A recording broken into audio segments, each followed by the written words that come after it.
And we are live. Welcome everyone to a special episode of the Andolan GV podcast.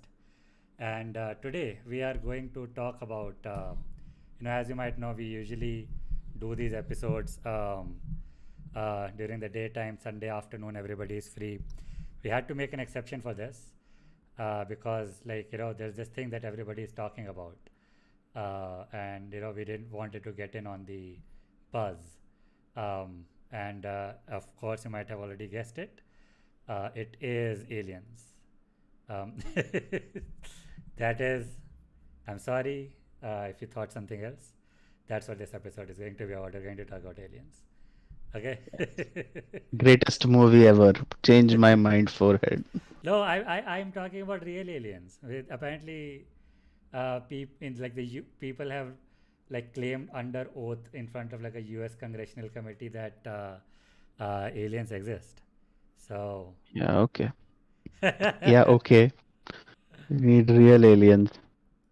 huh? We now we are all we need to do is put Harvey Weinstein in a room and then we can make a live action adaptation of Alien versus Predator.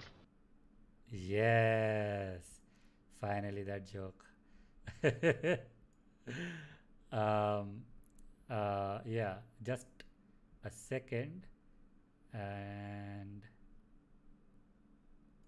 I'm going to start. I guess sadly this really good joke, good opening joke will not be recorded, but I will start recording also now. All right, yeah. Now the proper introductions. Uh, Okay. do the honors. I guess you usually do. Okay. Uh, do I start? Yeah, sure. Okay. July 28th, 2023. Recorded and streamed live on July 28th, 2023, from Mumbai and Bangalore. This is a special episode of the Andolan podcast. Yes, and we are going to talk about the thing, Barbenheimer, Barbie and Only the Oppenheimer. two biggest movies in the world right now. Yes, the two biggest movies in the world right now. It is a strange thing to be thinking that, having watched these movies, like to be thinking that they are really the biggest two movies right now. It is weird because, hot take, um, they aren't like I don't know. I felt more after I watched Dune, if that makes sense. Like I felt more emotions. Uh,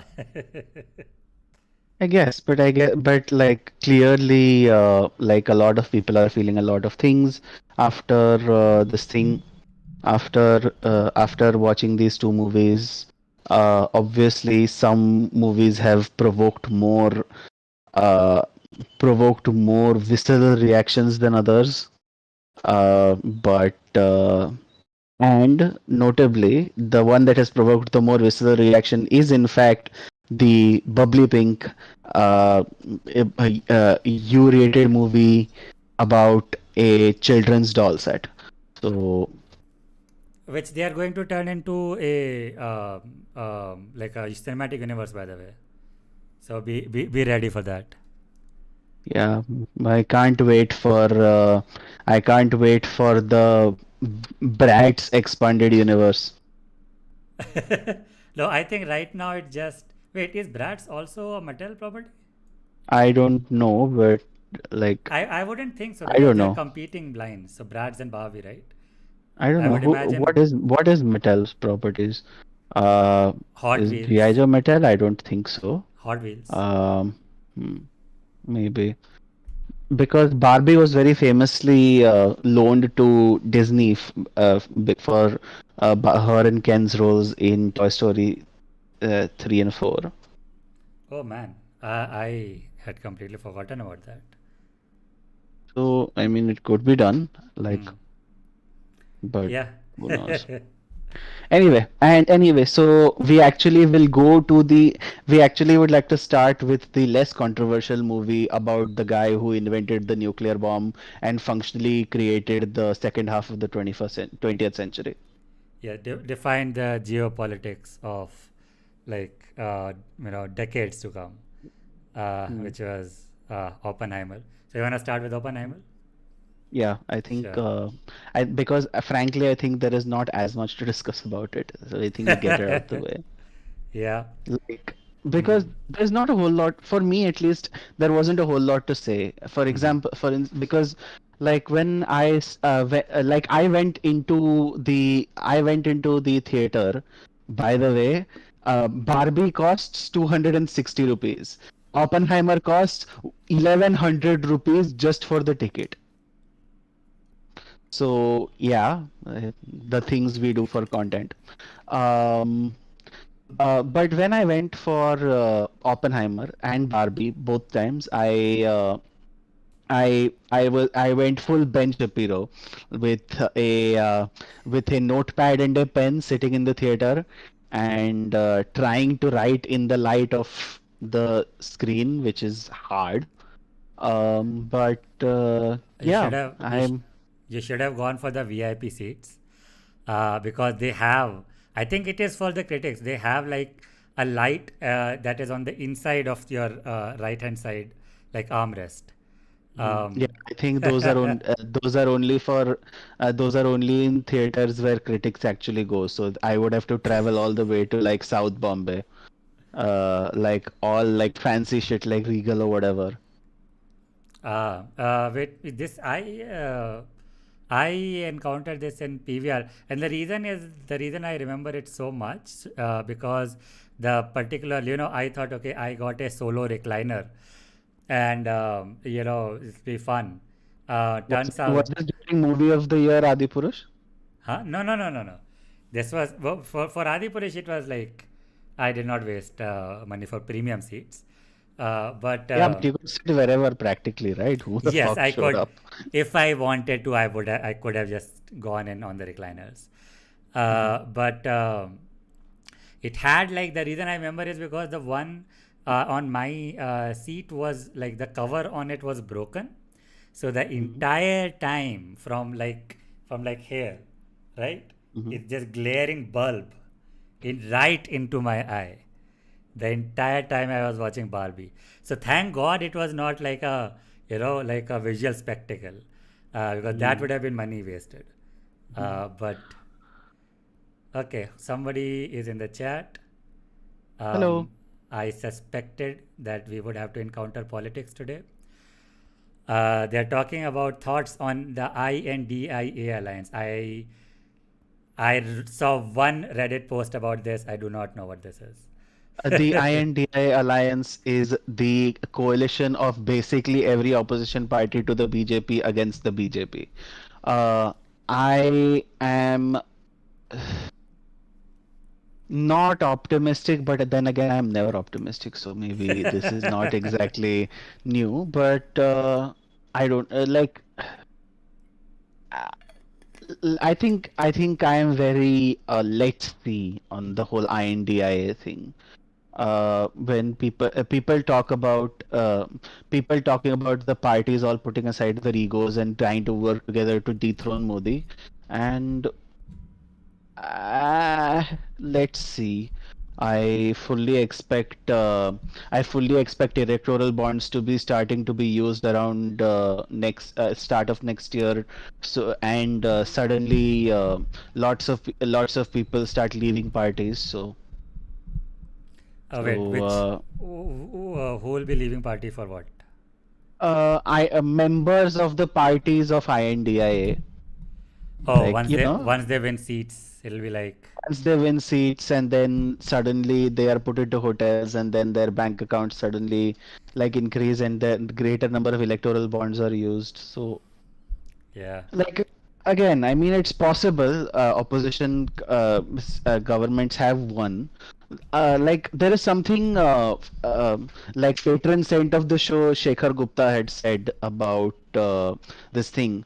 The BJP can do your typical horse trading when the margins are small, but Hmm. but they cannot do it if the margins are large. You cannot buy half a cabinet. It's too expensive. Hmm. But I don't think even in a miracle scenario where the BJP doesn't get a majority in the Lok Sabha in 2024, I don't expect that I don't expect that it will be a washout, because mainly because of the BJP's frankly dominating control over UP. And if you have UP, you are probably going to at least make it close. You have every, even if by some miracle you get every state south of like Maharashtra voting against you, and Maharashtra I don't expect it to be voting against, even if the Sena votes split between the new Senas. But yeah, I mean, it's possible. I'm in a very watch this space kind of mode. But yeah, Okay, that's enough politics for today. yeah, That's takes hi, over. Mysterious Man 0990. I hope you got your fill. That was it. But yeah, let's talk about yeah, Oppenheimer. We were starting to talk about, right? Yes, yes. Yeah, and I would agree. I would concur with your opinion that there really isn't like a whole lot. It's a very, like, it's one of those movies which is like so. Okay, here's the thing. I will tell one thing, right? When I was watching Barbie, there was something about the editing that bothered me, which was Hmm. that I felt like this is like the term that I used in my head was what do you say, slideshow editing, where Hmm. scenes are like, scenes happen but there aren't enough connecting scenes. Okay, so I latched on to one example while I was watching it. There were many more, Hmm. but this one that I retained. Yeah. In case we have not made this clear, and I don't think we have, this is full spoilers for both Barbie and Oppenheimer. Yes. Go. So if you want to watch these movies and you haven't yet, watch this discussion later. Yes. Yeah. So yeah, right time to catch this. I was about to narrate like a sequence from the film. It would not have spoiled really anything, but like still some people are like don't even tell me the premise of the movie. That's two spoilers. Uh, Anyway, editing. yeah, so for example, you have a character who's like, let's say, a receptionist, and another character walks in, and this receptionist too is like sitting in front of a meeting room, and that meeting room has all the important people, the metal executives discussing inside, and somebody from the regular working staff comes in and is like, okay, I have some information that the executives will not want to miss. I need to go in, and the reception tries to stop this guy. However, he decides to just walk inside anyway. What happens is that then they start discussing something inside. That's not the point. The point is that they discuss something inside, something very important, dramatic is said inside, and we cut to the receptionist listening in on the door. Okay. Hmm. Now, you would say, oh, obviously, like this is not such a leap of logic. You don't need to be shown that she had reached the door and started listening in on it. But it feels a little uncanny. It feels a little like odd that now she's just directly listening in on the door. We did not see her go to the door and start listening when they started talking inside. This is very nitpicky. I know this is very like saying something for the sake of saying something, but this was much more noticeable. This was like, okay, you know how an easy, more relatable way to understand this is when people talk about that the entire movie is edited as if a trailer. So in a trailer, you have just scenes, cut to cut, cut to cut, right? And in fact, again another good segue into the point that a lot of the movies, at least 50, the first half, was spoiled by their own trailers. A lot of the jokes that are in the trailers are just straight away lifted from the movie, like that exchange between, okay, Ken saying, okay, I was thinking I would stay over at your place tonight, and Barbie is like, okay, why? And he's like, because your girlfriend boyfriend, and she's like, okay, to do what? And then he's like, I have no idea. Right, that sequence that was in the trailers, And you would think, when I was watching it, I thought, okay, they must have cut down some more back and forth between them, because it feels a little odd that they just like it feels too much of a proper joke. It feels like a stand-up comedy joke, right? Not like a movie joke. And but no, it's just directly that's verbatim the exact exchange. So, but Oppenheimer, again, when I was watching it, that itch got solved because it had very like traditional editing, traditional filmmaking things, and of course, like Nolan is a very competent director. So when he's not trying to do gimmicks, and so that's the reason why. NK has spent the last week trying to erase the memory of Tenet. Yes, Tenet is hard to recover from. But yeah, that is in fact the movie that sort of. Yeah, that's, it's a movie that gave all Nolan fans PTSD, post Tenet stress disorder. Yes, dude, yes. Because everybody after Inception, because again, to be clear, Inception was not a hard movie to understand. It had a lot of like density. It had a lot of big concepts crammed into a small amount of time. However, after you watch the movie, you will think a little about it, and you're gonna be like, okay, yeah, this I get it now. Maybe on the second or third watch. Tenet, it's not even like the thing is you would want to watch Inception repeatedly because you care about what happened to Cobb at the end. Okay, so even the drive to understand the complexity of the movie has an emotional element to it because I care about Cobb. I care about.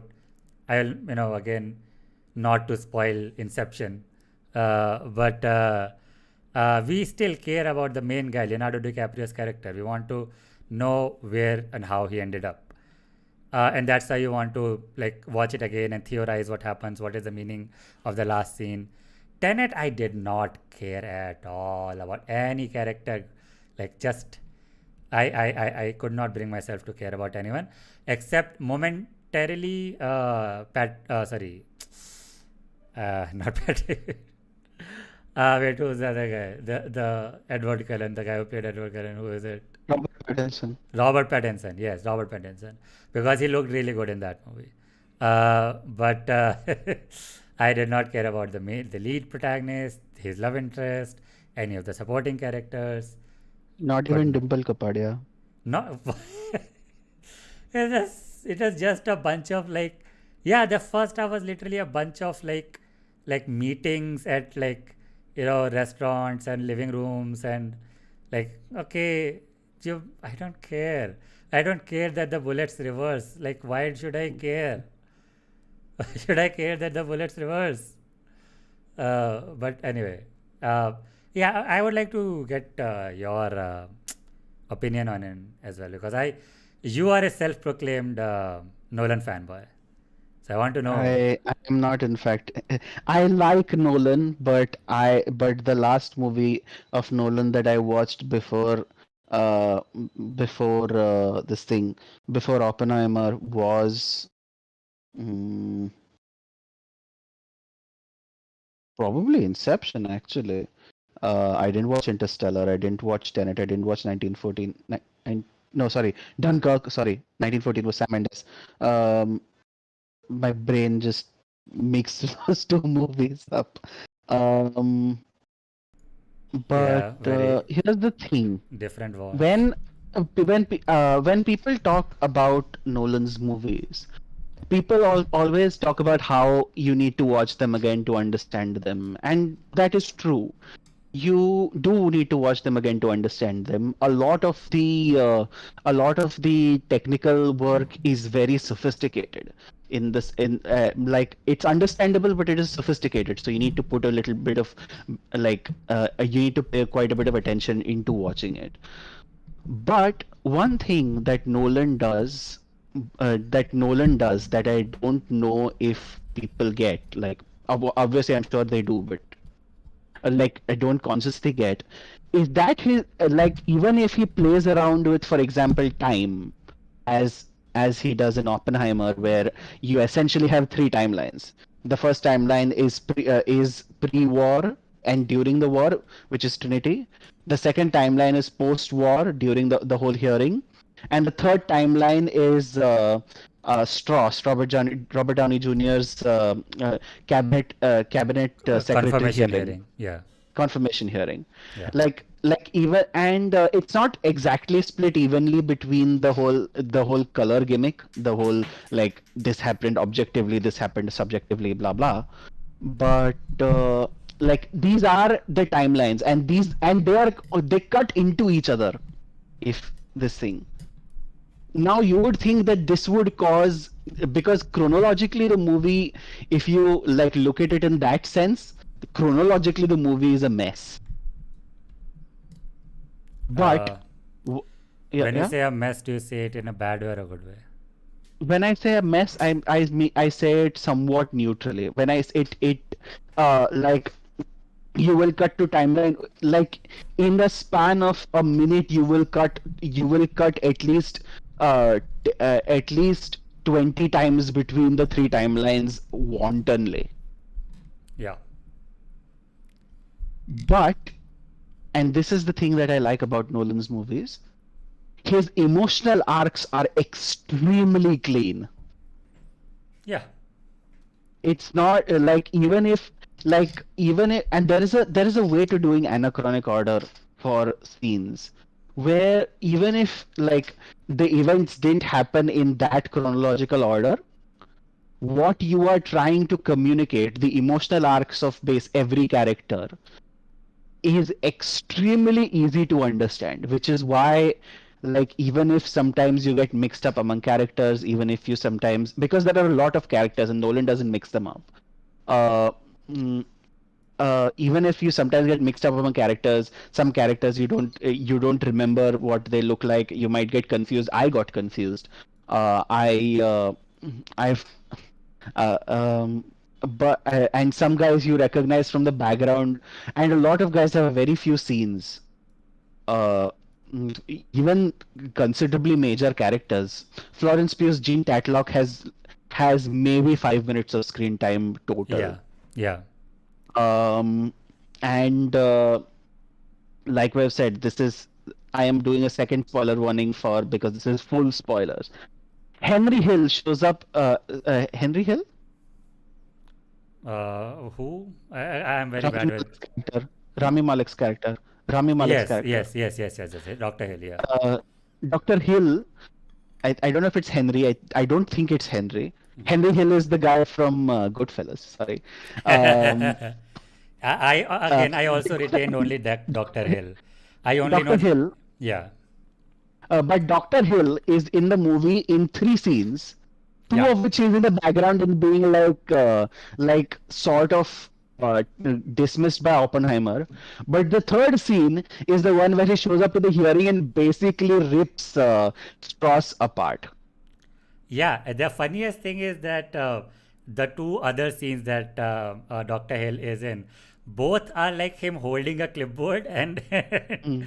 and Dr. Oppenheimer just like snatching it, throwing it, some like just disrupting his clipboard. Yeah, dismissing it. Basically, Oppenheimer barely pays any attention to him, and that is why the twist kind of works, right? Because Yeah. because because of that order, you expect that Hill will also testify against Oppenheimer. And wait, is it Henry Hill? It Rami Malek. could, like, both people could be Henry Hill at the same time. Rami Malek. David Hill. Sorry.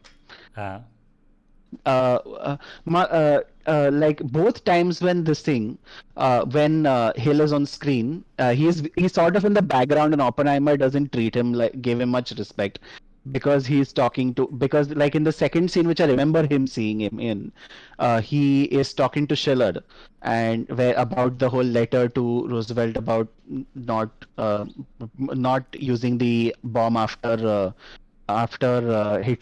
Germany surrendered.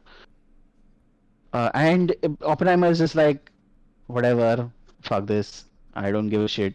Here's the thing, right? I think one thing that they have, that sort of Nolan has captured well, um, is again I was very surprised by this because a lot of the directors take creative liberties even when they are talking about historical figures that are like not that documented. So they would create entire fictions around their motivations and like thought Mm-hmm. processes.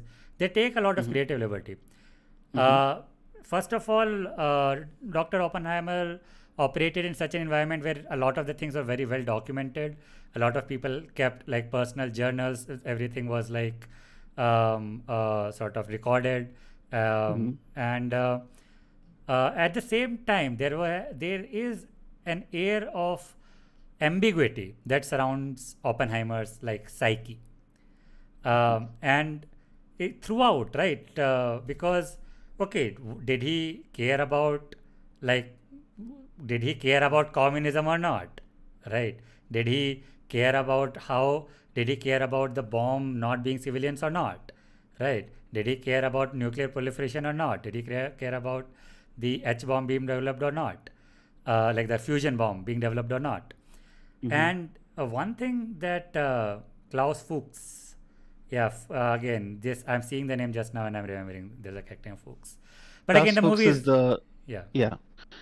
Klaus Fuchs is the this thing, right? The British guy who shows up and turns out that's he's a Soviet spy. yeah, the spy. And again, the movie is Oppenheimer, so the movie is entirely about Oppenheimer. Mm-hmm. But I think this movie captures that ambiguity well. I don't know. I think it really well, like it's somebody would call it, somebody with less charitable like interpretation would call it cowardly to not commit to any like moral judgment on Oppenheimer. Right. This movie does not commit to a moral position on Oppenheimer. It does not, like for a lot of people, again, this is lefty gripes. For a lot of people, even showing him in a balanced way is glorifying him. Okay. And like he should he be treated like a full on war criminal. But I don't think so. And there is an ambiguity there, and the movie really does not like commit to that. Okay, no, this was a good guy, or this was a bad guy.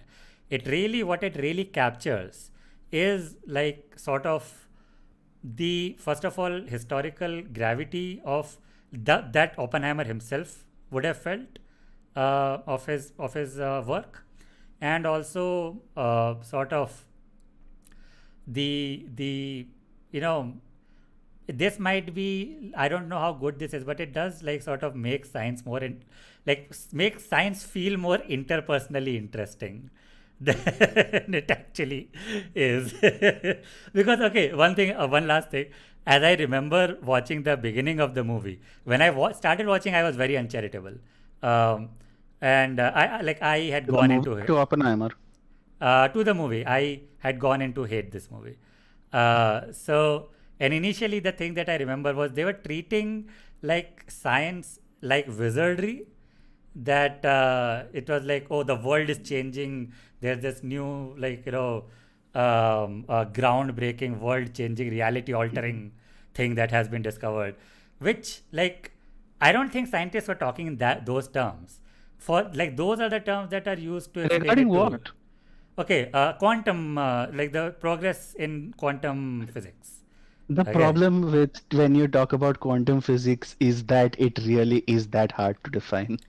Yeah, no, but that is the way that it is explained to lay people, right? That, oh, Yeah, and this and is, I really yeah. liked the and like I initially thought it was the practical effects to show off Oppenheimer's abstract conception of neutrons, electrons, like subatomic environments would Oh, be very irritating, but no, yeah, they did not overdo it. but I think it works because like there Like is when one they, line that like when they Kenneth show those, Branagh's Neil Bohr, huh? sorry, go ahead. No, good, good, good. And say, I was just giving an example when they show those like rings, right? There's elliptical rings, and then they split and start forming the shape of the atom that we all know when we think of atom. Mm-hmm, The symbol that comes to mind is that those mm-hmm, concentric rings, 3D rings, mm-hmm, right? So it actually mm-hmm, shows those splitting like that and forming that shape. I Mm. thought that is like, okay, this is too goofy. Like I don't think atoms look like that, or Mm. like electron, like atom, like diagrams look like that. But then they did not overdo it. I think it was like a cool effect thing, and then they were done with I it. think it works. I think it works primarily because it works very well as metaphor. Yeah. Because when you because the subject really is like that. There is something Kenneth Branagh's Niels Bohr says, which I mean is true. It's quantum physics is like music. It doesn't matter if you can read it. It matters if you can hear the music. And I like and some because somewhere if you have a grasp on that, and I think obviously you are not going to get a movie that is going to go full going to go full quantum mechanics 101 in like what 10 minutes. Oh, by the way, But if you guys want Quantum Mechanics 101, it's featured very heavily in one of my video essays. I mean, yeah, I think the metaphor works mainly, especially when there is some like concessions towards a non-physicist audience, but I would say for the most part, the visual metaphor works well. Beyond that, uh, like, what were you discussing about like before this thing? We were discussing about like general discussion about our thing, like visuals, right? Editing and yeah, Technically, the movie is good. yeah. I mean, technically, the movie is excellent. Cinematography is good, editing is good, score is good. This is actually the second show I have seen this year. Uh, and to be fair, I watched series late, so this is not like something that came out this year, which used a Geiger counter for as a, in the background score, which is during Trinity. The first was obviously Hildur, forgot her name, Hildur something's score for Craig Mazin's Chernobyl. Chernobyl, yeah. And in Uh, fact, that was like a cool throwback, like mm, like because using a Geiger counter in your score. it was because thanks to Chernobyl now Mm, everybody knows that what that what that means, right? And leveraging that fact is a smart move. Leverage like, people no nobody said the word Geiger counter in this movie because like uh, if you're watching Oppenheimer, very likely you know you've watched scenes of or at least watched the entire show Chernobyl, and mm, very likely like not like mm, it's just one of those things that you are into watching these series and shows. mm. Yeah. One actually decent companion piece to Oppenheimer, and I think this is something that has become much more evident after, to me at least, after watching the show, is I don't know if how many people have seen it. It's supposed to have been fairly popular. Is Sony Live's Rocket Boys? They Oh. because I mean, like, yes, I mean there's the obvious connection, nuclear, uh, but the reason why I consider it a good this thing is because they are structured in a very similar way. Obviously, there is a difference because one is a two season series and one is a 3 hour movie, but and obviously one is going to be much more heavily censored than the other. We Hey. get to though we will get to censorship later, but they are very much one part is the science and one part is the politics, you know. Hmm. Yeah, the two And domains that the scientists have to deal with.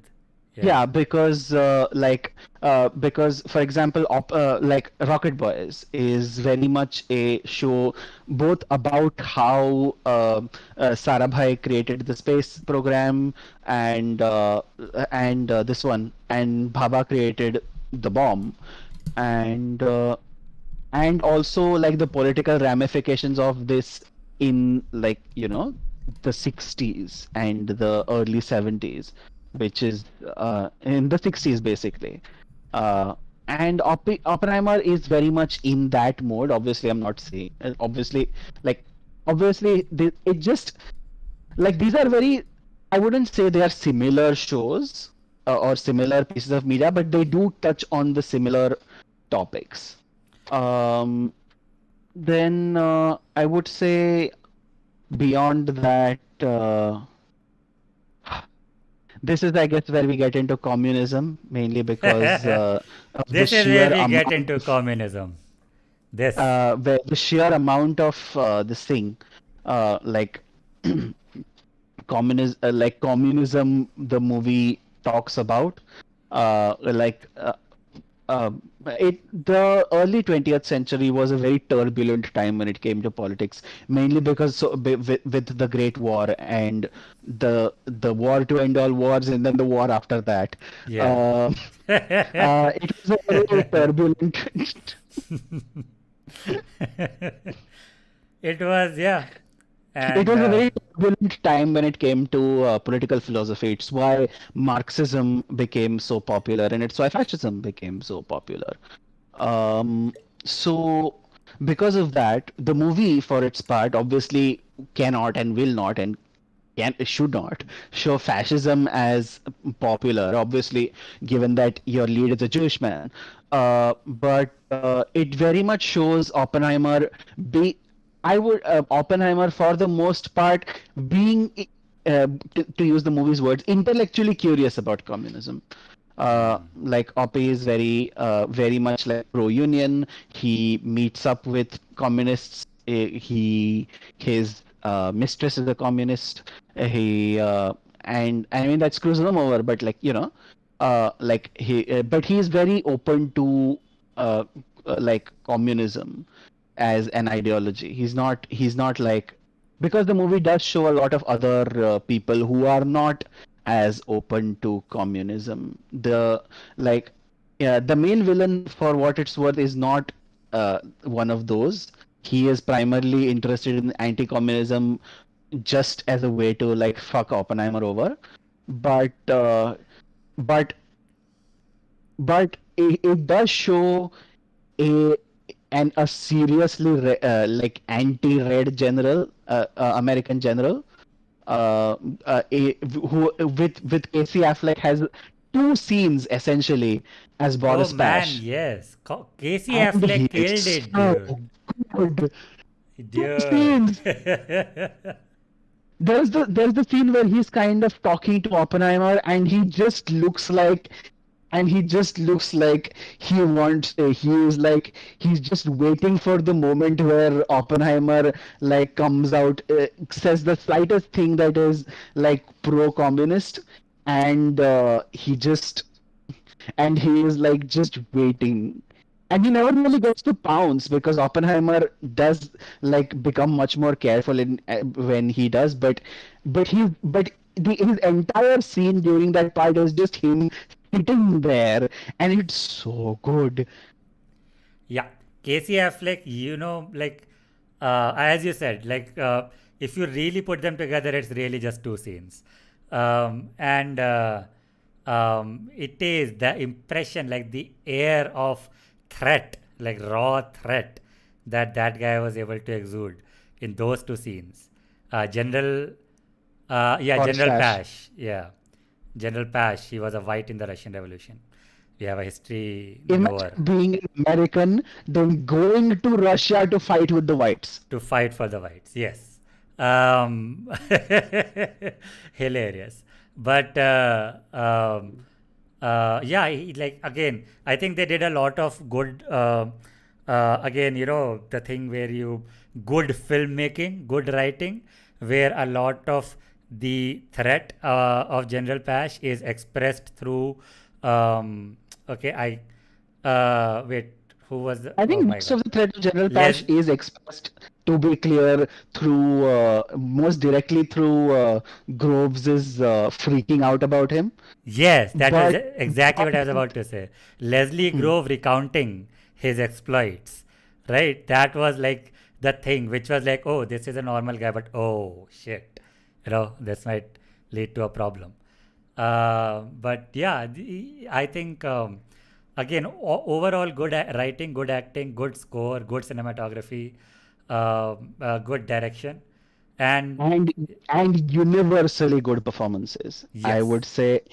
Like I think there is something, I think no, I don't know if Nolan said this, but but I remember it being said. Because Nolan didn't want to combine a lot of characters. A lot of characters would not be on the screen for very long, so there was a very good chance that you would have to like combine them. Not combine them, sorry. Like, and Nolan didn't combine them, so because that they wouldn't be on screen for very long, so it's very easy for the audience to get them mixed up. And even then, and so that is why he cast very recognizable names. So when it's practical, so when you see them on screen, you at least recognize that this is the same character. Yeah. Like, even if you don't remember who Hill is, you know who Rami Malek is. Yes. Even if you don't know even if you don't know, even if you get Lawrence and Chevalier mixed up, I got Lawrence and Chevalier mixed up. Yes. Um, like, because they just look kind of very similarish build, things like that.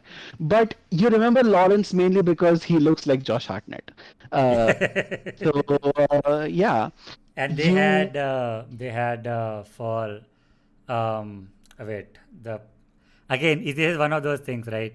The guy from The Boys, uh wait, what is his name? The guy who plays Huey in The Boys TV show. okay? um oh Wait, man, they had Carl Urban.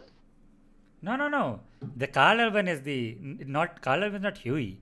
Carl Urban is Butcher. Huey is Quaid, something Quaid, Jack Quaid. uh Jack Wade. Did they have Jack Wade? Yeah, yeah, Jack Wade Jack Quaid. and Richard Steinman. He as Feynman. And also your Hmm. video went out some And bit. sorry, hello. Yeah, okay, it's back. Sorry. Yeah, go ahead, go ahead, go ahead. Yeah, And so the thing is, Feynman is named once. yeah, again he has And like he barely shows up. The most key thing to identifying him is him playing the bongos. yeah. That guy, like Feynman in this movie has like four half scenes. Like they aren't Yeah, even like full scenes. like there is the scene where he is playing the bongos. There is the scene where he's sitting in the car during Trinity, next There, to I think he, Teller, who is wearing sunscreen. yeah, Taylor was again iconic. I think Taylor. One second. Yeah, sure, sure, sure.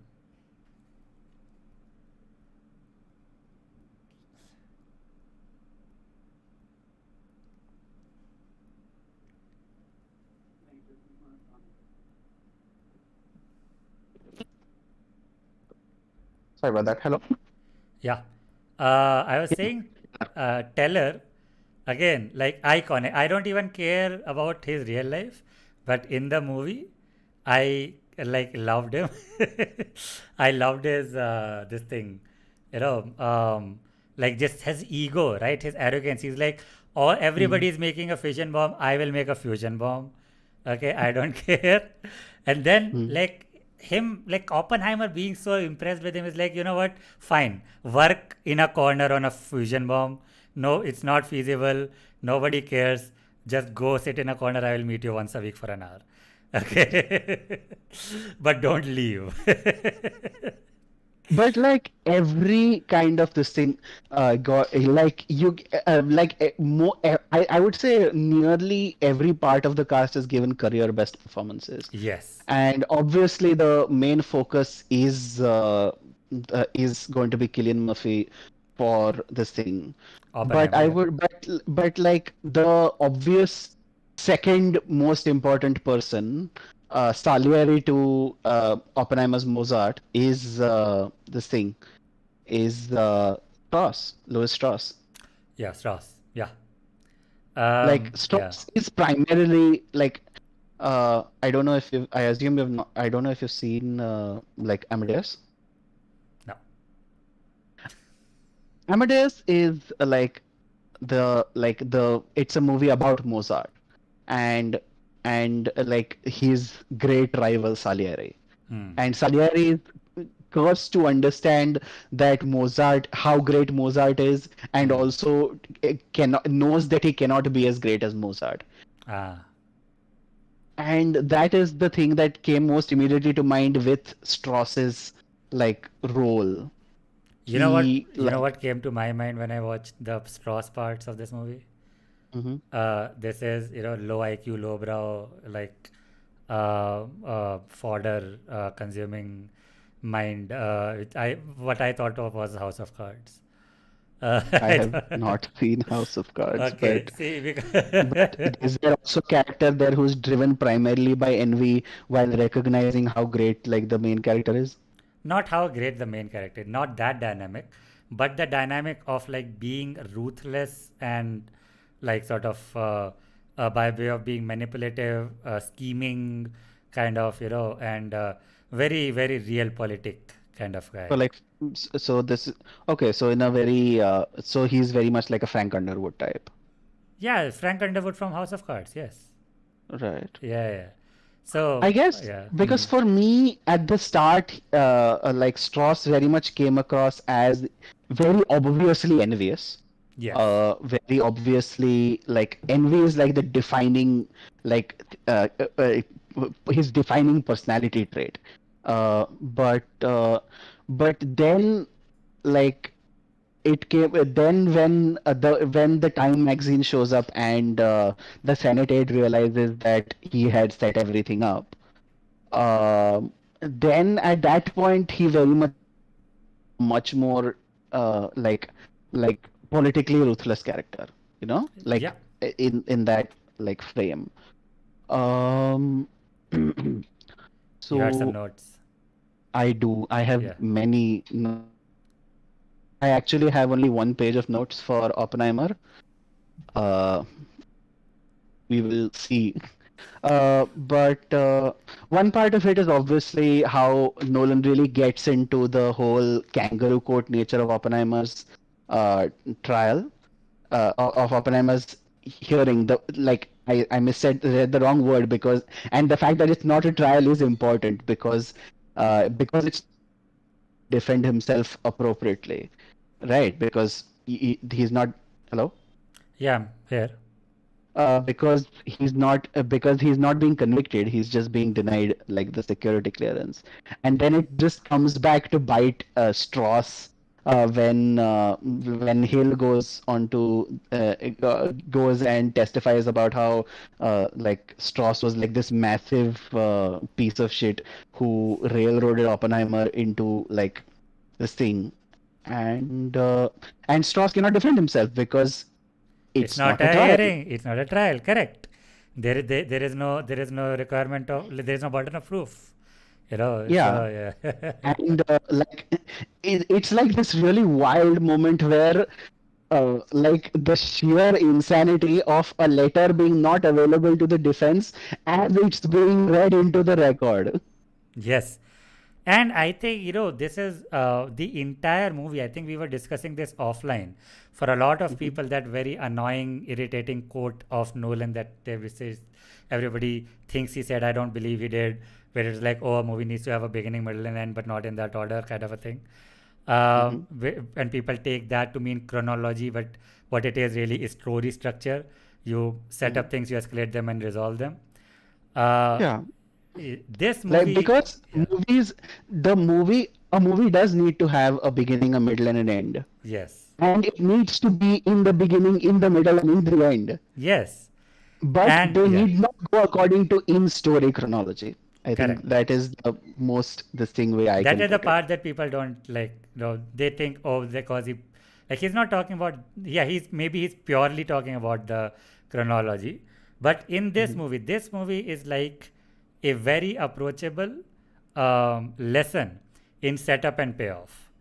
This movie spends first half entirely setting up, second half entirely paying off, and that is the reason why it is able to, you know, keep your attention for the entire runtime. Because 3 hours, everybody is like, "Oh, I'm going to fall asleep. Oh, I'm going to get bored of this." No one came out of this movie saying, "Okay, this was boring. I could not follow it till the end." Everybody, they were not at the edge of their seat, but they were following the entire movie from beginning to the end, because it did. very good setups and very good payoffs. And Mm. there is also like a theory, theory speculation kind of thing, because it has very long scenes of unbroken background score, and Mhm. people are saying that that might be the reason why like this movie is also not boring, is because the score just constantly keeps going. But Right. like I think that is giving too little a credit to Nolan, and the entire movie To be like clear, this filmmaking. is like Nolan's 10th film. I Yeah. think we know this he is a, if nothing else, he is an extremely good, like he is technically excellent. He's very competent as a The director. Trinity, Yeah. like the Trinity test is done super well. Dude. The like because like it it just because the way it builds is like really really good. Uh, like first there is rain, and then apparently Enrico Fermi is taking side bets on whether the bomb will cause atmospheric ignition, and I think that was and very funny. I like that. yeah, like obviously that was like the trailer scene, the part where Oppenheimer asks, where Groves asks Oppenheimer about this thing, about whether there is a chance of atmospheric ignition which ends the world, and Oppenheimer says chances are near zero. Yeah, and it's like, You have like a long beat, and it's like near zero. yep, that's the best you're gonna get. That's how, again, one of the What do you iconic lines expect of the from movie. theory alone? Huh? What do you expect from theory alone? Exactly, one of the iconic sentiments of the movie. Theory will only take you so far, and that is Yeah.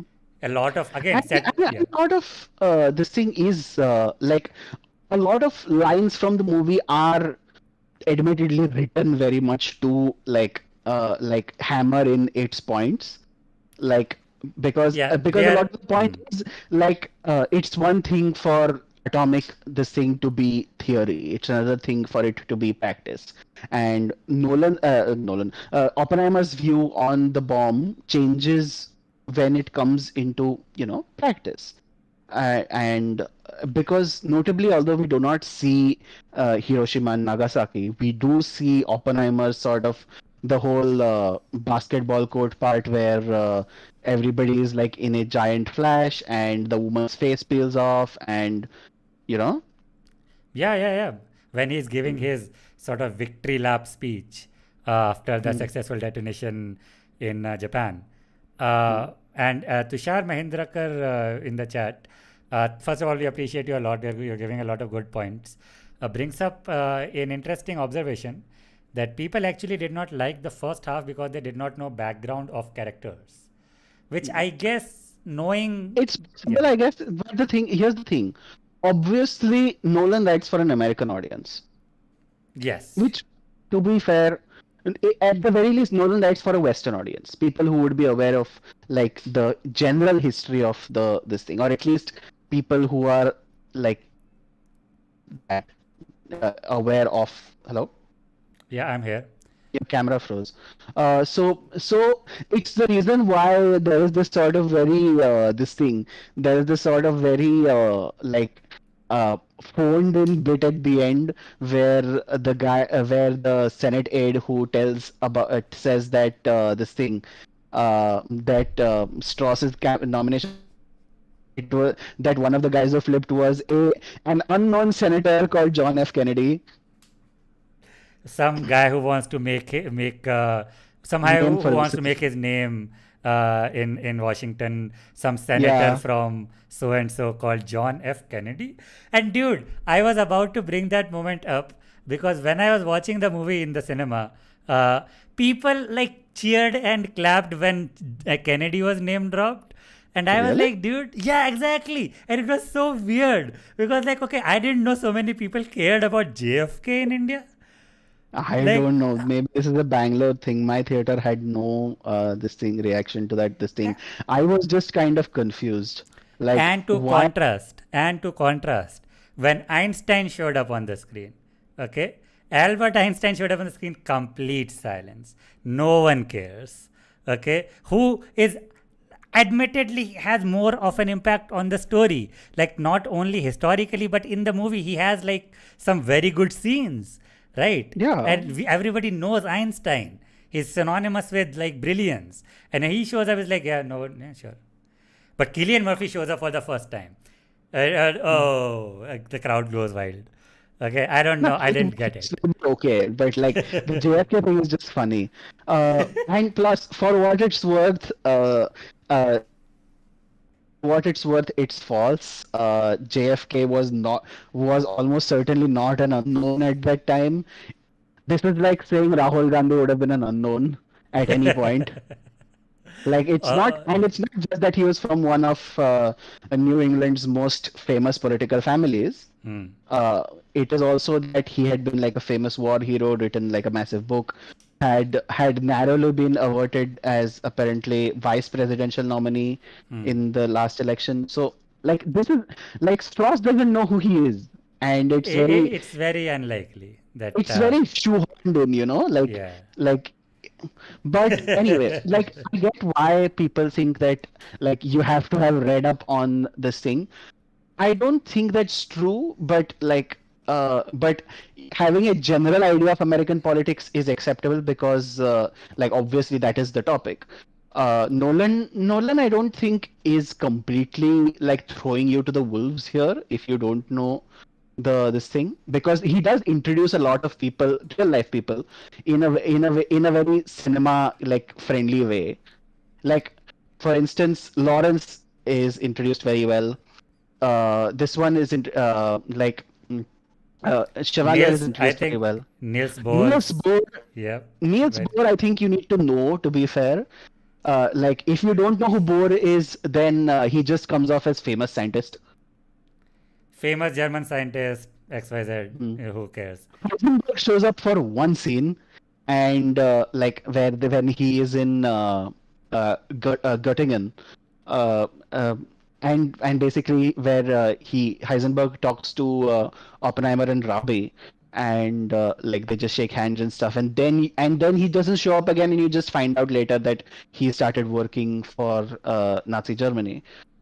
So like yes, you need to be aware of who these people are, but I think it's he does. I think I would say Nolan expects you to meet halfway, but I don't think it's unreasonable. Yeah, I would say, to just everything that we just discussed, it Hmm. is good if you know the theater of like during World War II, and like the scientific community. I don't, I because even Bohr, right? People might recognize his name from like their ninth, eighth class science textbooks, right? Bohr, Hmm. Hmm. like we study Bohr's atomic, Bohr's law. yeah, Bohr's law and all No, that. sorry. Bohr's Go ahead. atomic model as well. Bohr's atomic model. Bohr's atomic model. But I don't think like I think it's a matter of caring, because a lot of people it's like a guy, a scientist, and that is what I was saying, right? I think in that way the creative liberty was sort of warranted, because science Hmm. otherwise is a really boring thing, um, Right. and to present it in a very sort of like I won't hesitate to call it a mystified way, okay, Hmm. to make it sound like mysticism kind of, Hmm. like there's words within words and this and that whole thing, but at the end of the day I think it is okay if you knew these characters already, some of them. For example, I knew Leslie Groves, I knew Feynman, I knew Niels Bohr, and like so to connect these guys to their historical significance a little bit does sort of make you feel very impressed by the movie, because there's such a high concentration of these big minds, and you're like, oh, these guys that we studied about separately are like at the same time working on the same thing towards the same goal, is kind of Hmm. impressive, Hmm. and Because really, yeah. notably, when it comes to like a lot of the political figures, the movie does take care to introduce a lot of them. Yeah. uh, Groves is introduced as a character. Like I didn't know who Groves was. Like, Oh. but Hmm. but for me, it was just kind of Matt Damon as a general guy. Yeah, it was just like, okay, how many And times has it's he fine. played? He's not played that many times. But I mean, he's done well. Like for me, it was just Matt Damon as the general guy. Like you can very easily do him as a general guy, and but although like they do take care to inform that he was part of the engineer corps and he was like an MIT grad. So like the idea that he is just the guy in the middle between the army and the scientists is like just presented as like something he is doing on purpose, you know? Yes, Um, beyond that, beyond that, like obviously there is Bash. There is because like I didn't know who Bash was. Two I had scenes, no idea. Yeah, I had. And this guy is but like two one of the scenes. most iconic characters, one of the more memorable characters in the movie. Mhm. And yeah, again, that is the reason why I said a few of the characters, if you knew good and well, if not, even then, the movie does a good job of impressing upon you their significance.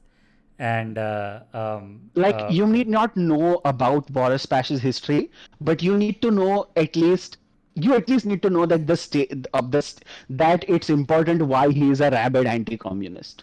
yeah, and And why he is rabid really very, is the word. And yeah, why that is important and why he is this hostile to Oppenheimer. yeah, Um, so like that is what you yeah, kind of need to do.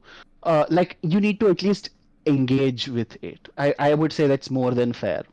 yeah. Beyond that, getting into the slightly more getting into slightly more personal aspects of Oppenheimer's life, Emily Blunt is great. Yeah. She like on one like she like most of the first half it makes her just seem like this random alcoholic woman uh, who is who cannot manage her kids, who drinks basically. But yeah, I mean, the second half really kind of brings her more. She seems to be the only person in Oppenheimer's group, although it's not clear if Oppenheimer doesn't realize it or is just doesn't seem to care about it. That Strauss is the one who is behind the kangaroo code. She Because was she's right the on the only money. She was right on the money since the beginning. Yeah. one. And she is the one who really shits on Roger Robb Yeah. during the thing. The And security her clearance thing. when she's being she is testifying in the security hearing, Hmm. and like she really shits on him. It was 16 years ago. No, 17 years ago. No, No, 18 18. years ago. And you know what? There is one subtle, can't believe I'm saying these words in reference to a Nolan movie, but there is a subtle brilliance in that scene, which a lot of like dirty leftists will appreciate, which Mhm. is that this guy seems to know more about leftism than than Emily Blunt's character or anyone in the like the security committee, because Mhm. because when he starts asking, right, do you think there are two types of communism? There's Soviet communism and then there's like the actual communism, right? Then he starts cross referencing like that, and then Emily Mhm. Blunt is like, dude, what? I do not know, like, and I am And not. that old guy also says, I also don't know. Yeah, And he's the one exactly. guy who votes in Oppenheimer's favor in the end. Yeah, he's the dissenting opinion. Yeah, Hmm. and that is a very like easy to miss. But if you are in the know, you know this, that how obsessed that guy was, that he had actually read up on like communist literature. Okay, and this that guy seemed to be more knowledgeable about communism than anybody that he was implying to be rabid communists, anti-American spies, traitors, whatever, Hmm. right? Hmm. And I think a lot of the scenes, again, setups and payoffs, I think um, um, um, sometimes it feels cheesy. Okay, few sometimes. Okay, I will tell because of the last line of the movie, right? Some that thing when it's Yeah, like, that's a little cheesy, yeah. then they're talking about, I when we were think we discussing, destroyed the world. yeah, I believe we did. Okay. That is like purely. That's a little cheesy. I would say it's okay. Like I mean, it's fine. Yeah, that's the thing. It is, you know what? It's like one of those things which is like, you know what? The movie has earned this cheesiness. It is so good, and this does not take away from that. This is just one of those things when the veil gets lifted and you are able to recognize that okay, this line was purposefully put here to make people remember something as they leave the theater. The thing, Mm. last Yeah, thing, yeah, yeah, right. yeah. The moment, and Mm, but it's like fine. The rest of the movie was so good that it's like okay, fine. It's like, you know what, have some mm. cheesiness, have some goofiness, have that scene Speaking where of it's like, cheesiness and huh? speaking of cheesiness and goofiness, Oh man, we have to we talk have about to get Barbie. Oh into. no. No, we have to talk about the only bit of computer generated imagery in this movie. Dude, yes, the dress, the The dress. dress, the dress. Apparently, apparently the thing is, if you remove, there are like maybe four F bombs in the whole movie, and there is obviously Florence Pugh getting naked three times. Once Hmm. is when they first sleep together, once is when the last time he meets her, and once is in Kitty's sort of, I don't know if hallucination is the word, but like the sheer manifestation of uncomfortableness where like where Oppenheimer is talking about his sexual relationships with Jean, and like Katie just sees it as like the two of them having sex like right there. If you remove those if you like remove or otherwise black out large sections of the three scenes, uh, the movie is actually rated UA because there is not a whole lot else that is like censor bad. Although apparently now Anurag Thakur is like really mad because of the whole Bhagavad Gita scene. Because of course. But for what it's worth, I expected it to be a whole lot goofier than it actually turned out to be. The scene like the like both of them are Jean just kind of gets up off of him, and they are like post coital just chilling, and she picks up a random book which happens to be the Bhagavad Gita, and then she opens it up to the random page which just happens to be His the most whole iconic quote ever. like it's Okay. like yes, it's contrived, it's fine, but it does steer very close to like goofy, you know? It is kind of weird. It is like, so you're telling me that at the pinnacle of Oppenheimer's career, he remembered to say the quote that he once read after fucking. Like It's not even after fucking, oh, while in between. fucking. In yeah, No, yeah. while fucking, she gets off him, and then while she is having the book in front of her, she gets on him again, and it's just like okay. This and yeah, so And that's then he quotes it again after treaty happens. So like okay. that's what he remembered. That's what he flashed back to as he was watching the bomb go off. Dude, this like I read this I very understand people talking jokes about the bomb as a metaphor for sex, but like I didn't expect it to be that. That's what I'm talking about. I saw this really funny tweet, which was just a Hmm. funny tweet even before the movie came out, which was Hmm. like, okay, dude, if they don't show Oppenheimer busting a nut in like Florence Pugh as an atomic bomb explodes, like cut to an atomic bomb exploding as he's orgasming, you know, I will, this will be a 1 out of 10 movie for me if that doesn't happen in the movie, right? It's a very funny joke, but then they did it. They basically did it. They just did it in reverse. That like he says it first, and then they show like later on in the And movie. when treaty happens, he says the same quote, Yeah, which it he said is. while having sex with Jade. And like, okay. So is the metaphor that as he saw the Trinity test succeed, he busted? Like that's what he's like. That's it. Intellectually busted. Okay. Like, Mm. but anyway, a lot of the people, when I watched that's the famous Indian censor board contribution to the movie, it was not like obvious at first watch. It was after I watched when we were discussing the movie with the people that I went to watch with, and one Mhm. of them brought it up, and like, wasn't that dress wasn't really there? Right? I was like, yes. I was also thinking No, that for that me it doesn't make sense because he is naked. yeah, and it's like, yeah, it is supposed to, like, that this is supposed to be like, naked as a metaphor for emotionally vulnerable, sort of raw, thing, and also the degree Mhm. of comfort with each other, right? Yeah, And but yeah, that's like because that is like her last scene basically, right? Like yeah, because that's the last time they meet and then she kills herself. yeah. Allegedly, because there is like the two frame scene where you see like gloved hands shove her into the bathtub. Again, the ambiguity whether this is It's a, very ambiguous. Did she yeah, kill herself? Was she killed by like the FBI. FBI or something? Hmm. What Yeah. is because the third interpretation is because this is like his subjective interpretation.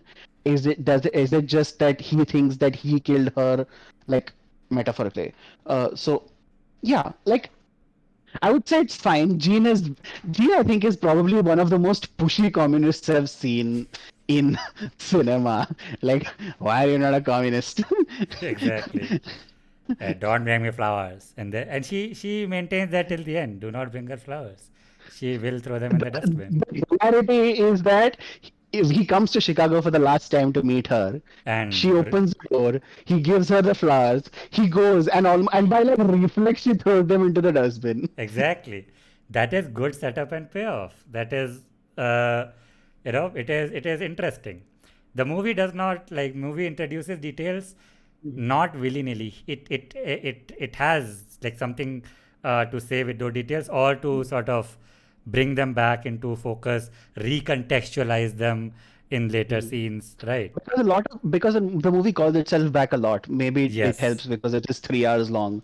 There is the scene where, like right at the start, Rabi gives Oppenheimer like something to eat, Hmm. and like when they are on the train Yeah. to from Leiden, Hmm. and then right during the Senate hearing, again Oppenheimer isn't eating, and then Rabi gives him this thing. Yeah. Then there is like the real line drop, right? Not convicting, just denying, Hmm.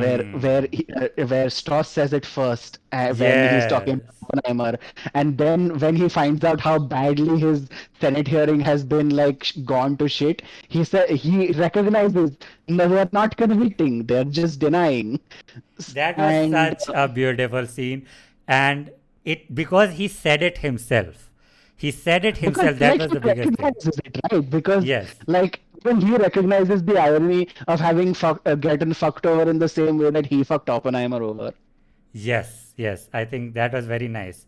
And again, you know what? I will bring us down for just a second, okay? Hmm. Because here's the thing: you and I, we are not movie critics, okay? We are not like people with, like, I don't know about you. I am not a person with a media degree. Like, I'm not a person with a media degree either. My degree is in interactive media, but like it's a more technical degree, but like yeah. okay.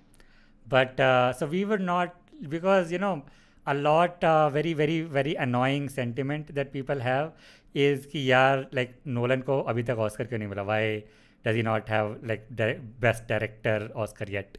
And the thing is that, of course, because Oscars are rigged. Do not think that they are a objective measure of quality. And this is the reason why so many movies that win Best Picture Oscar come into popular notice after they win, and nobody knew about them beforehand, because less than focusing on, like mass release, they focus on, like, for your consideration campaigns to the judges. Mhm. Mhm. And there's, of course, like, it's not a government institute, so of course there's, like, exchange of, like, favors and money. Mhm. And so forget that, but, like, objectively talking about, okay, Mhm. artistic things, right? I would still say among the people who make more artsy films, right? I cannot call Oppenheimer an artsy film. It is as like what I call it is intellectual popcorn film. Does that make sense? It is it. It makes sense. I disagree, but it makes sense. I I what wouldn't I say yeah it is intellectual like this thing, popcorn. but Hmm. no, I wouldn't say it's like it is. I wouldn't say it is intellectual popcorn. Hmm. I think it is an. I think it is a. I suppose you could call it intellectual popcorn in the sense that it is a movie that you have to like get like meet halfway to understand. You know, Yeah, not all the uh, way. not all the way, because like if like your enjoyment is enhanced if you know who these people are, Hmm. but like even if you don't, the movie still is very clear, like you can still get the movie. uh I didn't mean intellectual in the sense of knowing backgrounds. What I meant was like spotting writing devices, like writing techniques in the movie, right? We are Mhm. talking about callbacks, we're talking about setups and payoffs, we're talking about No, these are metaphors. very in that way. No, Nolan to me is a very workman-like director. He's very The people's you like director. no, in the sense that he's technically superb. Hmm. Yeah. And even like the stuff he's like written, uh uh and even like the way he writes them, like obviously they are using very old like writing devices, but for one that's very okay. Everyone has used it. It's like happening for years now. But and for the second part, I would say, in the sense that, like I would say the only reason why I wouldn't consider Nolan like a pretentious Oscar director, quote unquote, is because of like what I talked about earlier. Even if his movies are like chronologically or otherwise, like somewhat gimmicky, somewhat. I wouldn't call it. His his plot emotional through lines are great. You get it like from point, like you get every character's arc from point to point, and like and it is, so you don't need to like this thing, right? Like there is no there isn't a lot of like like there isn't a lot of like confusion when it comes to character arcs. It's the reason you want to watch it again is because you want to find out more. There is more ambiguity regarding a lot of situations, but the central arcs of the primary characters in this movie, Oppenheimer and Strauss, is is very clear. So, and that is why maybe I don't think he will ever be like an Oscar director. But I mean, Exactly. you know what? I don't think he gives a shit. He has 11 movies. He a lot, almost all of them are massive hits. And he has like cred, and he can do whatever he wants. I don't think he's crying too much.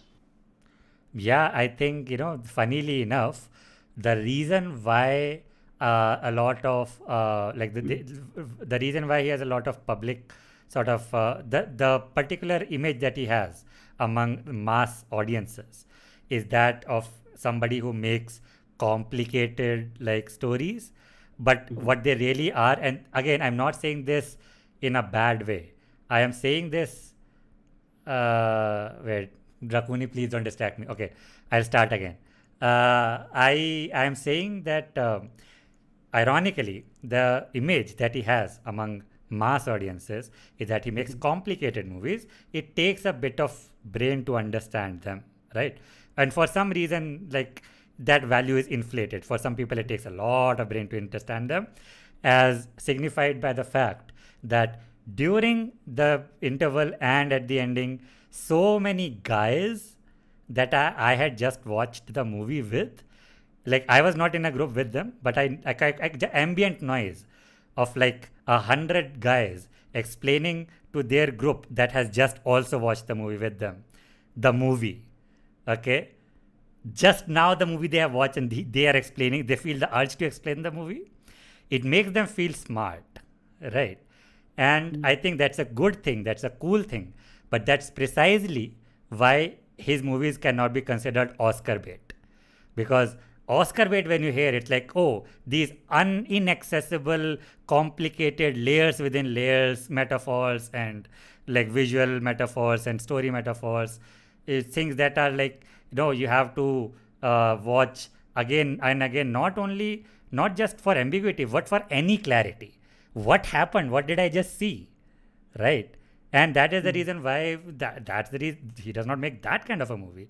So ironically, the reason why he would not get an Oscar is because he makes relatively approachable films, accessible films, and to an average person.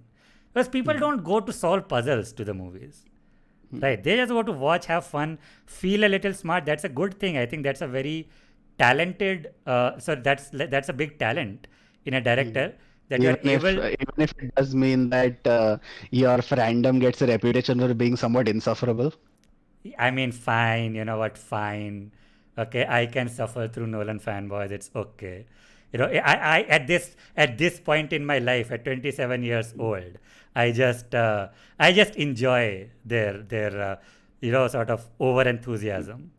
But I think that is like, one more example actually I'll give. This is separate to two different movies. I don't know you would have watched them or not, but you would have definitely known about them. The two movies are The Big Short and the that movie that came out recently on Netflix. Not recently, 2022, Leonardo DiCaprio, um, Jennifer Don't Lawrence. look up. Don't Look Don't Up. look up. Yeah, by the same guy. Okay, Adam McKay, I think his name is. The same director. Yeah, Adam yeah. McKay made Big Short as well as Don't Look Don't Up. look up.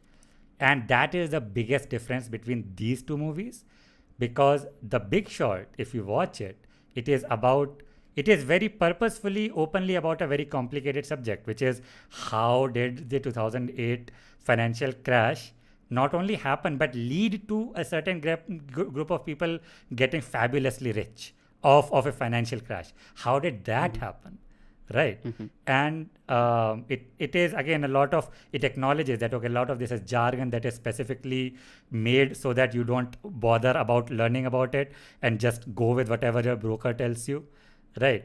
And it makes you feel smarter, not only by telling you things, but by being relatable to you, being understanding of you, kind of being empathetic towards you. Okay. Don't Look Up shits on the audience is the problem. That's the issue. It Don't look up is shits. just a bad movie. Yeah. Like, because the thing is, it is, again, if you look at the core of the movie, it is like environmentalism by exaggerated metaphor, like environmentalism delivered through extreme satire. Exaggerated metaphor. Yeah, Yeah. satire. Yeah. But the reason why that satire does not work is that satire is against the people who are watching the movie. It's calling you dumb. It's calling you idiots, gullible, like, unreliable, panicky people who Sheeple. huh? Functionally, sheeple, Sheeple, yeah. basically. The movie calls you sheeple, right? And that is the reason why, even though I agree with the message and I kind of get that parallel, okay, I appreciate how they translated like a meteor falling to how the environmentalism movement like turned out, right? Because again, we knew since the 70s that shit's about to hit the fan, and we like purposefully, through lobbying, through like greed, purposefully suppressed like regulations and things like that, right? And okay, that's fine, that much is fine. And of course, Jonah Hill as a character, I'm telling you, Jonah Hill's, have you watched the movie, by the way? Don't Look Up. No. Okay, good. However, Jonah Hill is in it, and he is one of those characters that was a producer's note. Okay, was that okay? No, you need to have a full comedy character in this movie.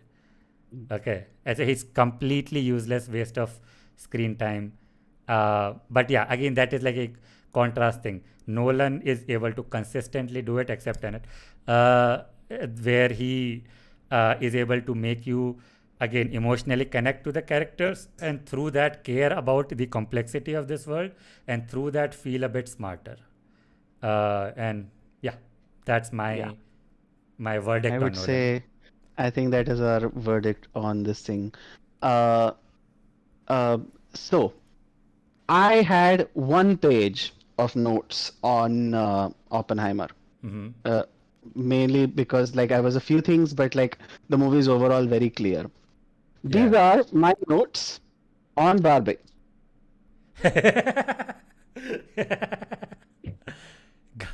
Yeah, five Oh man. pages of notes. And by 5 pages, I mean front and back five. So about 10 pages of notes each side. Man. Obviously, some of it is because I was trying to write in a dark room, Yeah.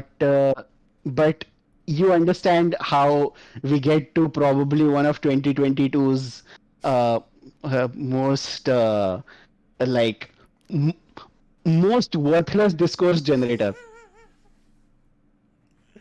Yes. Yes. Man. So Okay, so do you remember wanna? when you start? Sorry, go Do ahead. you, Go do ahead. you wanna? I was asking, do you wanna take the lead on Barbie? I think I can take the lead on Barbie. I have 5 pages of notes to take lead on Barbie. You remember when you just talked about how Oscar films have this reputation for being somewhat inscrutable, like Yeah. very this thing like you have to watch them again. They're very deep. You know, Mm-hmm. sometimes the deepness is just pretension. Sometimes it is actually deep, but that kind of way. Uh, Greta Gerwig has had a reputation for being that kind of deep this thing. Mainly to be fair, I guess because her movies have been very focused Yeah. in many ways. Yeah. Barbie is of course a third movie after a Lady Bird and Little Women. Uh, but with uh, with Lady Bird, I think Lady Bird is somewhat autobiographical, Hmm. and Little Women is of course the novel. Based on a novel. Yeah. So Hmm. yeah, and a very famous novel at that. So Yeah. you have so there is a lot of clear ground that you're coming into, like Hmm. narratively. Hmm. Even if even if you aren't with when it comes to Lady Bird, she is. Hmm. Yeah. When it came to the plot of Barbie, Barbie is like, how do you create a story for a toy? Hmm. Uh, and the result is probably one of the most fascinatingly inconsistent movies I have seen ever, really. It's the reason why I understand people were shitting on Ben Shapiro because he was going to make a video about how Barbie bad, etc., etc. Because I mean, it's Ben Shapiro, it's easy to shit on the guy. But I think it does it does require analysis, just because of how on one Barbie feels like two movies randomly smashed together. Hmm. Yes. One is a children's movie where everything is explained as very obsessive detail, and story arcs are not arcs but lines, Yeah. because arcs are too complicated. Yeah. Uh, but and the other half is functionally randomly sprinkling in bits of sociology and feminism 101 textbooks, where and obviously the most famous part of the sociology lecture is the part where is the part where Sasha really shits on Barbie, Yes. where she calls her the reason for everything going wrong, the reason why everything is bad, and calls her a fascist. Oh yeah. Yeah. Yeah, a And lot. that like really gets to like Barbie because uh yes, Barbie is familiar with fascism and she's like, how can you call me fascist? I don't control the flow of commerce. And I'm like, "Uh, Yeah, so that is a joke that no one will laugh at. Like half the people watching will get, and no one will laugh at because that fell flat. Nobody got, like, I got that this was supposed to be a joke, not funny. However, like, uh, For one thing, I do want to get into this because I have 5 pages of notes. Um, a lot because like I was saying, one part of the movie is like this children's film, and the thing is because of that, it has a children's film level of depth hmm, of anything really. Uh, for some, there is supposed to be this implication that Barbie believes that Barbie fixed the real world and made it like egalitarian. I don't know where that came from. Like, is it supposed to be a thing? I think part of the issue is that like when I got stuck in traffic pretty badly while going to the theater, so I remember the Azos Prax Zarathustra sequence from the start. I saw it later in Spanish. hmm. But I got into the theater during like the opening credits bits where Barbie is having like her perfect day. Hmm. It's like the start of the last perfect day of Barbie's life, you know? Hmm. Hmm. But and then there's the idea that Barbie apparently fixed like the real world, and then the real world is all like egalitarian now, and I don't know like why they did that. Does anybody believe that? Um, uh, and one part of it is that. The other part is the sheer amount of low-hanging fruit the movie really like brings into whenever it talks about, whenever it gets into the whole like sociology, feminism like debate. Um, So to cut in for a moment, the I real world. but Sorry. no, I was just saying, like, I would also comment on a couple of things. As you Go ahead. mentioned, right? Very inconsistent. The way that I had put it was that this movie is constantly struggling against itself. So it wants to remain a very kid friendly, very, like, like a normal, fun comedy movie. But it also wants to say something. And it is like walking on this very like thin tightrope, and it does not really walk on it. What it does is like keeps hopping from one side to the other, like yeah, and the moment that it cuts to like wanting to say something are like very odd. They feel uncomfortable, like this. Yeah, go ahead. I am going to get rid of for the movie has been Barbie has been jokingly called women's Black Panther. Dear, no, no, no, dude. Partly, which is a big reason why like it has gotten its reputation as the like generator of most worthless discourse on the internet. Like Oppenheimer at least got its discourse about people suddenly going like actually bombing Japan was bad and that whole discussion. But that's a discussion that's been going on for years. Barbie, uh, the original point I was making was that so much of Barbie's commentary, which it makes on like gender relations, Mm-hmm. is like the most surface level child movie level of depth possible.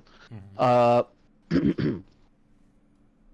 the real world is portrayed as like a full-on hellhole for women. There, Yes. besides like from basically the entire middle third of the movie, from when Barbie and Ken enter the real world for the first time till Barbie, Gloria, and Sasha return to Barbie Land for and discover what it has become, Mm-hmm. is essentially a is essentially just like the movie. This is a take that is going to like get me like get rid of like the one female viewer who was left for this podcast, but fuck it. uh it it demonizes the real world as a sort of patriarchal hell. Mm-hmm. Every man, bar none, no exception, is like a monster in the movie. The Mm-hmm. one exception, or they are an oaf in the case of Gloria's husband, Mm-hmm. or they are like just parodies of pinkwashing, like the Mattel CEOs. Mm-hmm. Because like the whole bit where why is the entire this thing board a woman, why is the entire metal board male, like y- yeah, that is so ironic. The company makes toys for girls, yet their entire upper board, which is apparently like a single thing sitting on the top of this thing, is guys in suits. Like And wow, all yes men such just. like, Yep. because the thing is the demonization is like wild, because like, what So do you want me to say? here's the thing. Uh, Because here's the thing, every hmm. male character, bar none, no exception, is like parodies of like this shitty rapist guy. Okay. Is that like a popular internet character? No, it put it this way. uh you know how Muslims are portrayed in Kashmir Files? Okay. Mm-hmm. Yeah. You know how communists are portrayed in Kashmir Files? Uh, And by communist, I mean like, a mm-hmm. JNU professor, Yep. m- the Or this maybe character, Buddha in a traffic jam. Yeah. Buddha in a traffic jam, Yeah. like not people, Hmm. character, like plot devices to show that like the world is a bad the world is a bad evil place. Mm-hmm. Yep. And whatever, but like it's there. The like when Barbie and Ken go into Barbie land, go into the real world, everybody, like half the every bit everybody around them is male, and half of the dudes are staring at her, going catcalling her. Hmm. Then they go to the then she goes to the construction site because feminine energy, and this thing. And then they also like very sexistly, uh, and this is not subtle sexism, mind you, very sexistly kind of proposition her. Then some guy slaps her ass, she punches him, and she and Ken get arrested. I'm not sure why Ken is arrested, but okay. And then and then after they go and steal like the clothes from the people, from the shop, they get arrested again, and both times the cops are going like are making like the most sexist quips about Barbie. And it's like, and I mean that's fine, but it does kind of undercut the idea at the end when Ken. when Helen Mirren says that one day Kens will be as powerful as Barbies, as women in the real world. I thought that was like a quip. I thought It that was like was, a but yeah. yeah, but it is much. Because like it's just whatever. Beyond that, like, and the other part is like when there are a lot of like this thing. Uh, uh,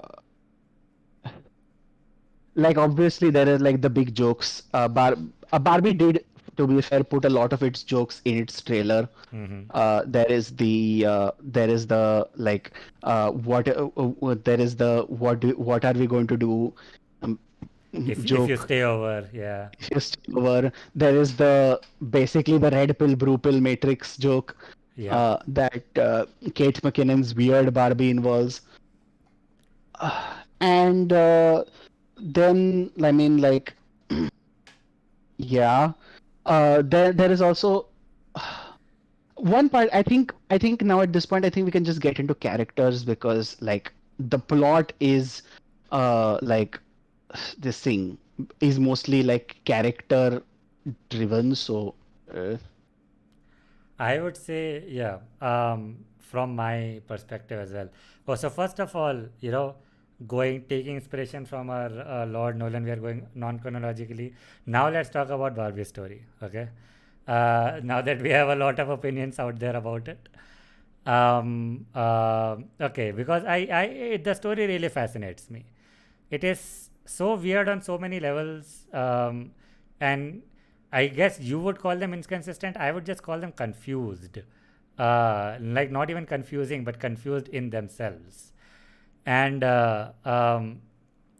so, as you mentioned, right, there is this established canon that there exists a Barbie land, which is something, which is some like parallel dimension, another world, whatever. Okay, it's something that exists parallel to the real world, and people can travel back and forth from it.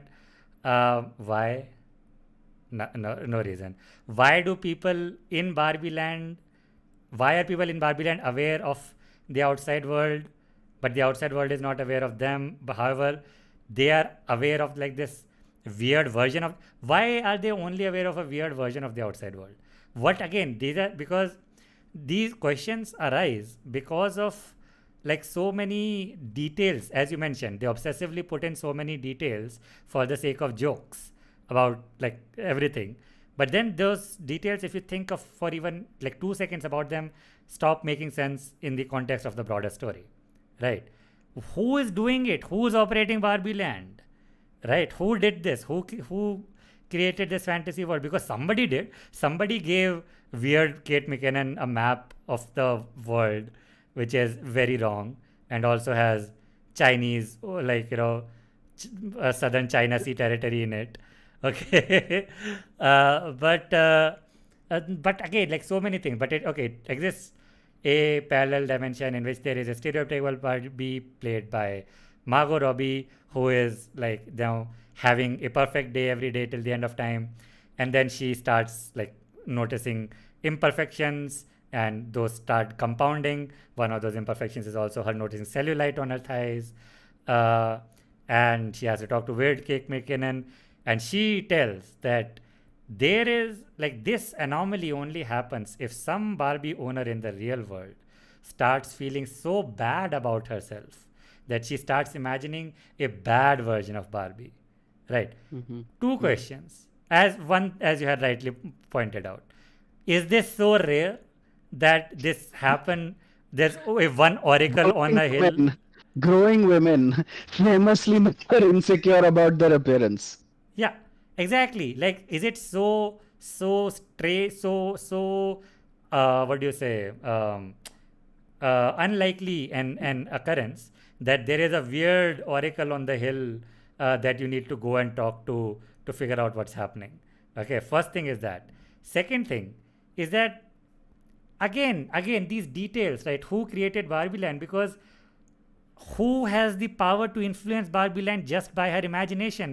We return to the real world and find out America Ferrera's character uh, started drawing a perpetual existential dread Barbie or something like that, some very dark, depressing name, and she is just Mhm. sketching that Barbie in her notebook while sitting in the Mattel office, and And that's this leads to not the creation of a new Barbie who is like stressed out, but it modifies stereotypical Barbie. Why? yes. Why? What's happening? Okay, that this random like receptionist at Mattel has so much power over Barbie Land, a world that is at least curated by Mattel, if not created, but it is being maintained by Mattel. Okay, And like, Mm. what? What happens when the Like Barbie there's so goes many into the things that are box? so like there are so many things, and for what it's worth, the movie itself often tells you to not think about it too much. Yes, The repeatedly. problem Don't is think too much about it. the problem is like that's bullshit. You cannot really drop serious real world issues and then like drop like half of this thing, like half a ton of like allegory and this thing, and then say that no, I am just a teeny weeny children movie. Nobody look into me too closely. Like, Exactly. If you make plot points out of these very very noticeable things, then you can't ask us to not think about it. yeah, Okay. and that is why for me it is that like those two wildly different movies, Yes. which Just is which are because, like yeah. smashed into one. Just because Because you, there are a lot of hmm, things, right? When yeah. it comes to the like inconsistencies. Right at the start of the movie, during Barbie's first perfect day, there is the part where I don't know, I think lawyer Barbie or something gives like a whole, or judge Supreme Court Judge Barbie gives like a whole speech about how corporate interests will never prevail over human rights or something like that. Yes, yes, yes. Corporations should not be tried as people. They are, And yeah. and it is like very clearly meant to be like just like a joke about the real world, etc. But like it like think about it for more than 5 seconds and you are confused, because if the Supreme Court is hearing a case about corporate like maleficence, who is doing the corporate maleficence? They are It's certainly living, not the yeah. Kens, they are second class citizens. So is there like a businesswoman Barbie who is like inspired by Margaret Thatcher? Is there a female Elon Musk? Is there? If there is, where is she? We want to see that story. But yeah, like exactly, like who's the corporate in Barbie Land? Which corporations are they talking about? They live in a world created for a particular line of products of a corporation. So who are they talking about? Mattel? They aware of Mattel? If they are aware of Oh, they're Mattel, aware of metal that but just show here's the up. thing. Here's the thing. If they're aware of Mattel, right? Mhm. Then how are they anti-corporate? Okay, they are They are completely themselves a corporate product. yeah. They never like okay. Again, the thing, right? They think that the real world has been turned into an egalitarian utopia, just like Hmm. their Barbie land. And Hmm. they acknowledge that unchecked corporate power is also not a good thing.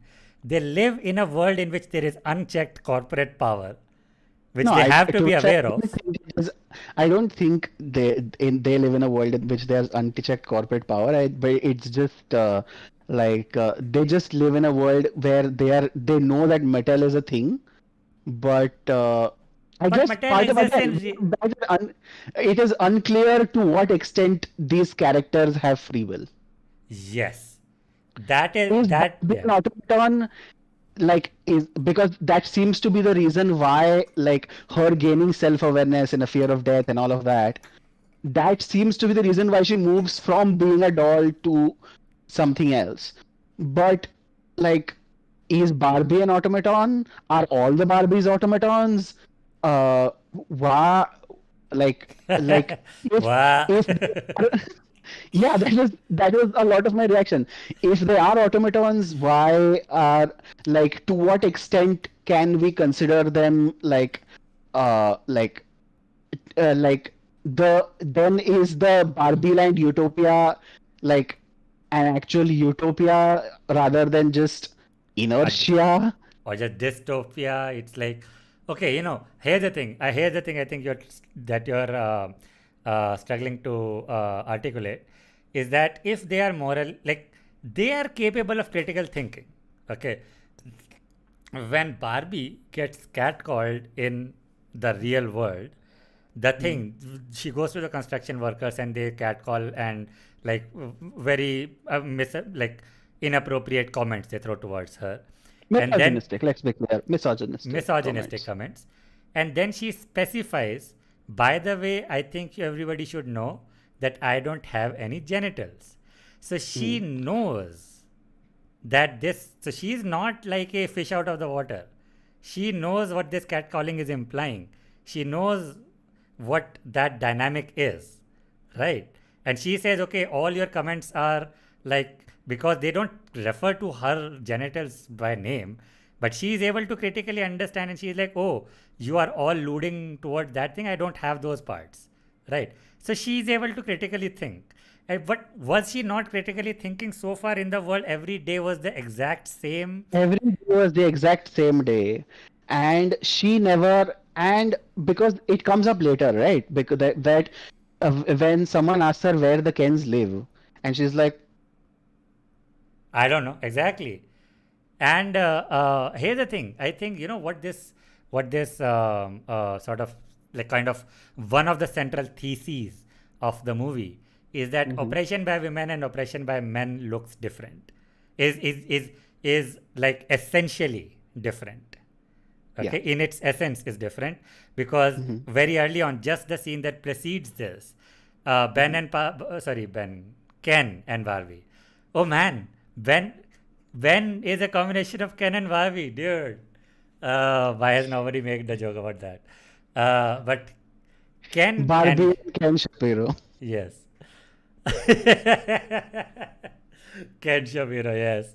Anyway, I was talking about how just the scene, 2 minutes before the cat calling, is that they are skating through Miami Beach in these Hmm. neon color pink and neon yellow outfits. And dudes are like staring at her, and then Barbie gives like this rapid fire this thing about how she is feeling there is an undercurrent of violence, and Ken is like, I don't feel any undercurrent of violence, Yes, and that is it. And that is how does she, because again what they do later on, a plot point is that the Kens are able to import patriarchy into Barbie land and establish it so quickly because they don't have any defense mechanism against patriarchy in Barbie land. They have not been exposed to it, okay, Mhm, which is mhm. also very strange because to believe that they have fixed some and everything in the real world, you have to know that there was something wrong with the real world I earlier. guess, but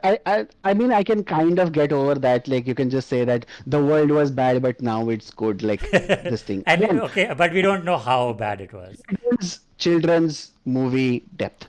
But again, Barbie is also coming from Barbie land. It's also her first like Yeah, foray but into the real world, mm, right? So how is she getting instinctive like response, which is again, I kind of brought this up, like this was not very strongly supported by me, turf vibes. And I am again, this is, I'm in the weakest possible way I'm saying this. There's not a very mhm, strong argument, but mhm, this is kind of a weird thing that, like, even if a woman who has never been exposed to men in the mhm, of the real world men will mhm. feel uncomfortable just in their presence. No social cultural context, right? No, the thing is, I think that I guess that and that I think that is the reason why the men in Venice Beach, the men at Venice Beach are Venice such Beach. caricatures because then it becomes like easier to understand why Barbie is like Yeah, why is she getting it feels instinctively that violence vibes? yeah. Eh, but that is again, that is the thing, inconsistency or struggling to like go against its nature, right? And that Mm, also brings into the thing when you mentioned all the men in this movie. And this is not like I'm not so much bothered by this. It's like it's fine, but it is a fact to be acknowledged that all of the men in this movie are either dumb or evil. They are either incompetent or malicious. They are either like himbos or like active even villains. Yeah, right. They are all basically that. Or like, yeah, and that's fine. There is no shortage of misogynistic movies, but it is that. it is a. But like it is that. It's not. It's there. There is no like real denying it. then there are like other aspects, like how Gloria's daughter Sasha is a is like is like a stereotypical SJW, as if Greta realized that it decided that maybe this is time to insert some balance into the movie, and so made Sasha like the most like the biggest SJW like stereotype you have ever seen. She is like relentlessly shitty to other women. She gets like the politically correct joke. She calls Barbie, who at that point she believes she's like a crazy person. She calls her a nut job, but then corrects herself to reality challenged.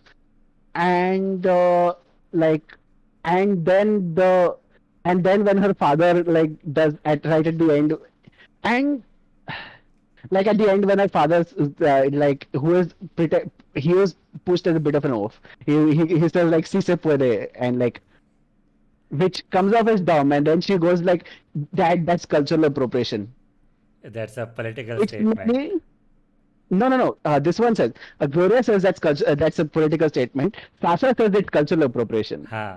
Hmm. and I'm But like, yeah. and the thing is, because she is portrayed very much as bitter, Yes. like she is like very, and the implication is that she is bitter because of patriarchy, because that is the part where when Barbie and when the three of them are escaping from the metal office, uh, they are talking about she says like Sasha says that men hate women and women hate women, it's the one thing they can agree on. So it does come Uh, off as like the idea. The implication is that she's just bitter about having lived in a misogynistic society, hmm. and because the movie is not presenting itself as the real world, right? Like the real Hmm. world in the movie is like, yeah. So because of that, but and I guess I don't know what to make of Sasha. She does come across as very much this sort of like simple character arc of starts out bitter, finds out about her mom's love of Barbie, decides takes the initiative to help her mom get back to Barbie to save Barbie Land. Yeah, I mean, her arc like got over too quickly. I think that was like the half point of the movie, and that's it. She has nothing else to do. She had to just overcome her bitterness, and she did that. And now, then she's just there in the background for the Yeah, rest of and the like movie. the bitterness is just overcome because like for the first time mother and daughter are kind of connecting, because this is like it is kind of Gloria is finally passionate about something, because Hmm. like she comes to Barbie Land and she sees like all the Barbies and she's like super excited and all that stuff. But you know, like that is like her arc, and I mean again line. Uh, so hmm. I don't think So now. I the sort of offense, or the thing that I did not like about Sasha's character was Mhm, also that she was just an outright bully, like mhm, from the out, like that's how she's introduced. When Barbie is mhm, approaching her, a random kid just like, don't go, she'll destroy you, right? And it's like, okay, when you talk about like overly SJWs, right? A lot of them will fall over themselves to be correct in their language, to be like, there is a very relatable, reasonable caricature of them that exists, which is them mhm, being overly cautious, and in their over cautiousness exposing their bigotry, right? Then it's like they want to instinctively say something, but then they bring notice to that. Like otherwise nobody would have like like paid attention to them saying, oh, that's a crazy person. Nobody would have bothered, but them publicly being like, oh, no, no, I'm so sorry, I'm so sorry, I need to apologize for this, I meant reality challenged. Okay, that happened once. That was like one passing moment, but that is like a very good like template for people who are like overly sort of, whenever they see women, whenever they see minorities of any kind, they're just like overly patronizing. Okay, that's the word that I was looking for, patronizing. And this girl is like fully unempathetic and weaponizing all SJW talking points, and she is like full on unlikable. Dude, this like she's a sociopath. She has just weaponized like so much of sociology, right? And just for people that she feels bitter towards, right? And because that whole speech she delivers to Margot Robbie's character, apparently she does not believe in that moment that she is actually Barbie, right? Mhm. Mhm. And yet the whole monologue is her considering that you are Barbie, you are wrong with, you set feminism back 50 years, you are the you promote rampant consumerism and like promote You're a capitalism, fascist, yeah. and you are a fascist, right? Why? Why? Like, so now, so why? A Why very good. shit on this? Like, you think this is some random crazy person who thinks she is Barbie? Why shit on her regarding Barbie? Yeah, so you don't even actually believe that, and yet you deliver this. So then you are just evil. That is how evil characters are introduced, who just like are bad to people, hurt people just because they want to. So Sasha is introduced as not just bitter, in my opinion, she's just evil. She's like in a high school movie, the bully, Yeah, right? So and I have like a conclusion that I will draw from this, but I want to get it to the end because a few more factors will also come into it because, like, because of things that we have kind of discussed. offline. No, throughout Oh, this throughout current this, discussion. okay. But yeah, yeah, Anyway, yeah. so now Hmm. we get to the return. Ken discovers patriarchy in a way that is also as stereotypical like this thing. Ken goes to the weird thing is when Ken discovers patriarchy, a lot of the he doesn't just discover like the monstrous aspects, right?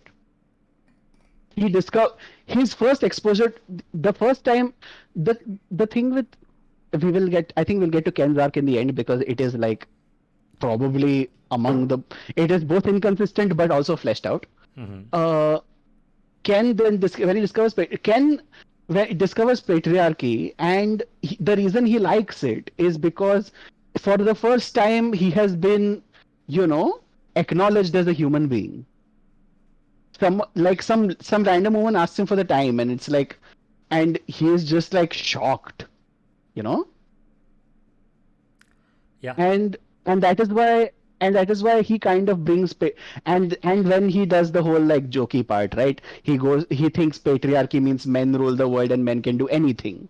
So Hmm. he goes to like the doctor's office and says that I'll do surgery, and the doctor is like, no, you need a MBBS, like an MD and etc. And then he's like, I thought this was a patriarchy, and doctor is like, it is still is, we are just hiding it better. And I'm like, Oh yeah, those are two separate scenes. uh, Those are actually two separate scenes. The hospital scene is him just being yeah, like, that's a okay, thing. But then he yeah. goes from there and then kind of goes ahead, right? Then he goes to the Mattel office. Then he goes, And yeah, at one and I point think he he, goes for a job or something. yeah, he applies for a job, and then this guy is like, okay, do you have any qualifications? He's like, no, I'm a man. And then he says, I thought this was a patriarchy. I thought all I I thought needed to it do was was a be a man. doctor. I thought it was a doctor, but like maybe I'm wrong. No, the Who told line when him? he says that, oh I yeah, this thought is still we a patriarchy. We, mhm, okay, yeah, he just says hide something it like, better. yeah, he was doing like, guys, are you not, like, are you guys not I, doing patriarchy? And it's like, oh, we very much are, but we're just better at hide it hiding better. now. Yeah. Mm, Yeah, that was a separate scene. The doctor scene was mm. him just walking He up into a hospital, being like, okay, I'll and do saying, surgery. Yeah. mm. And then there's a third bit where like he does like he decides that he wants to do a job as beach, not as Yeah, lifeguard, but as as beach. Beach. Mm. I think that And was one of the then funnier jokes. Yeah. I think that was probably the funniest joke that like didn't get into the trailers. Yeah. Um, but then Ken brings patriarchy back to Barbie Land, and Barbie Land like the Native Americans were destroyed by smallpox. Barbie Land is destroyed by patriarchy and turns into good. By the way, this is not our interpretation. The movie's text makes this analogy. that Here's the just like thing. the Native A lot Americans. a lot of the movies, like when we talk about the movie, a lot of stuff that you might think is inference is not inference. It is not subtext. It is text. Exactly. And it's not even text like in the sense of like subtle cinema language text manner. Characters tell you this. Characters Like, just say it out loud what you are supposed to take away from this. yeah, like when this thing, when Barbie, Gloria, and Sasha come back the to Barbie Land and see that it has become like Kendom, uh, like you would wonder for a minute, right? Like how did Barbie Land become? How did like Barbie Land a world where women are basically running everything to the extent that a doll world can involve running. Uh, like, like, look, I understand that if I ever become anybody of note, this is going to be like clipped out of context, and This will be played at your confirmation hearing. yeah, this will be played at my confirmation hearing. I'm going to have like a random professor talk about how I am literally Manu. I am going to be that random professor. That will be the plot twist of your life. I am going to Yes. testify against you. Very good.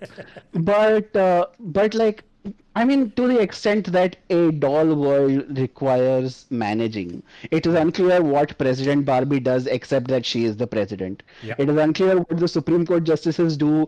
Like, we discussed the corporate this thing, right? yeah. Like, we Anti never see lobbying sentiment. Who is anti-lobbying lobbying sentiment. who? Who is lobbying? Like, was corporate Barbie fighting against corporate Barbie? Like, Is there free market here?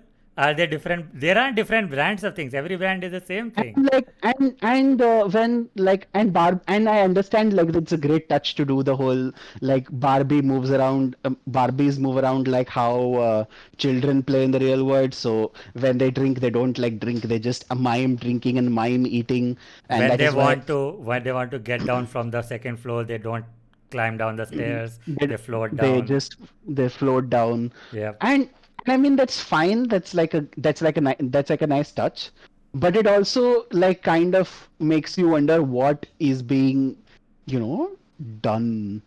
You're Hmm. not thinking of like resource management is not something you need to worry about. I think there is one direction that you were going in that I want to take forward. You Mm-hmm. mentioned how did this happen? It is just Mm-hmm. said in a very stupid way that like women in Barbie land did not have a defense mechanism against patriarchy. I that does not make sense. What is the defense mechanism against Yes, patriarchy? that's what I'm Like saying. What like does that like mean? small like smallpox is a virus.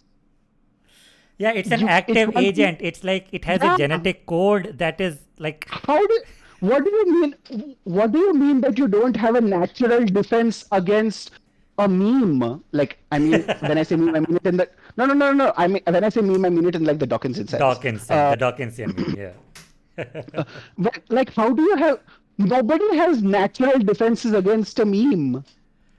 And yeah, and the sort of second question, the question that follows, is how were Kens able to establish patriarchy in Barbie Land? Because here's the thing, guys. Here's the thing. All the children that are watching this movie, in the real world, patriarchy was established by a lot of violence. Okay, like so much violence, right? And this is like both political and apolitical violence, right? Mhm. Like straight up violence as well as like stripping away rights and like so on and so forth, right? And then to be like, oh, they just like, and you know what, this is in a way like, again, this brings back the question, are Barbies real women or not? Because if they are, what you are showing is that they will just like, having ruled the world in which they live in for eternity, suddenly There was someone. some process that turned them into Stepford wives. Yes, like what was it? Because you know what? They show the consequence of that brainwashing, right? They say the word that they were brainwashed. How? What do you mean by that? Because they are like, at one point, are like, what? President Barbie, especially, says, it was so refreshing not having to run everything all the time, which again brings to your point. What is there to run, right? What was she running? What was such a big burden that is off her Like, shoulders now? yeah, but like whatever. Like it present Barbie thinks of running things even if she's not running much, but fine, whatever. It's a doll. But again, then we get back to the basic question of to what extent are these moral agents and to what extent are they dolls? To Because if what they are extent dolls, are they are they moral agents. to what extent is Barbie land a metaphor for the real world? Because what you're saying, because this essentialization is a double-edged sword. It cuts both ways. If you consider men to be inherently, essentially evil or stupid, and women to be essentially like normal, right? What you're saying is that even at their normal list, they are like immediately prone to pay, like immediately. Like in the movie, like a A week disease. passes. Like a Huh? disease. Yes. Like then Because they because the smallpox because the smallpox metaphor is the movie's metaphor. yeah, and So then there's like, oh, the weird Barbie is immune to it because she has been to the real world, and so they have like a small resistance movement off to the side, mm, right?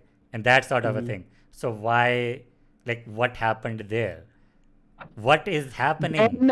Then the final third of the movie includes probably to me some of the most like dumb moments. I'll Hmm. be like frank, it is very dumb. Sure. For one part, the when we see Kendom, Hmm.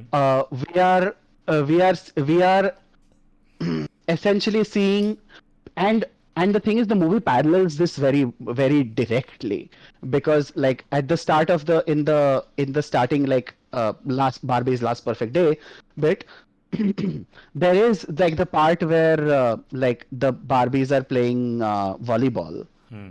and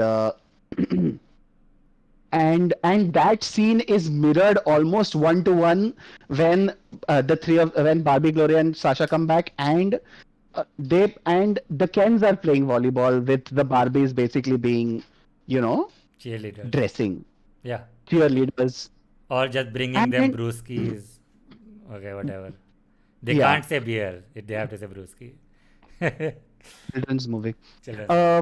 Um, and the thing is because the movie does draw parallels to it, like the most obvious parallel is obviously every night is girls' night, Hmm. and then when like Ken tells Barbie to get lost, he says every night is boys' night, Hmm. and like because that and that is a very deliberate parallel that the movie draws between them Hmm. because the last third and the first third do heavily like mirror each other in many ways Hmm. like when like Barbie is driving out of Barbie Land and finds Ken in the back seat. Gloria and Sasha are driving out of Barbie Land and find Alan in the Alan back in the seat, back seat. Yeah. and they both like have the same kind of like this thing. Car flip moment. Yeah. Hmm. Yeah. And these are very direct one-to-one parallels. Yeah. And and I don't know like how unsympathetic am I supposed to find the Ken overthrow of Barbie Land? Okay. Oh. Hmm. Here's the thing. I think we already touched upon this, right? One of the again central running themes is bitterness, Mm, right? And it is then bitterness that drives Ken. And mm, this literally, it is all bitterness. It is all out of spite to Barbie. And again, what was like, again, the question of are Ken's moral agents or not? Why were Ken's taking it since the eternity, right? mhm, And was that okay? Was that, Like again, that Was stupid that tweet. good? Because that stupid tweet is like still doing the rounds over like, about how like oh Barbie Land was so good because the only thing it did was ignore men and not center men. It's a phrase that I have legitimately grown to hate at this point. I it's to the point I have legitimately tried like muting the word Barbie on Twitter just as a sort of self-preservation. Yeah.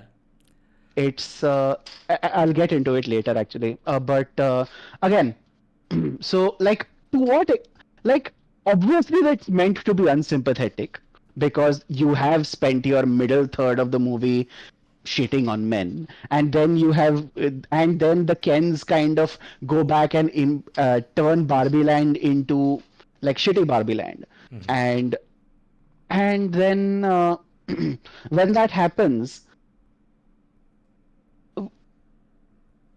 the movie's depiction of Kendom, like Barbie Land corrupted by patriarchy, somewhere to me it feels like it was written in a bit of a hurry Okay. because it takes like the most low-hanging fruit about guy jokes.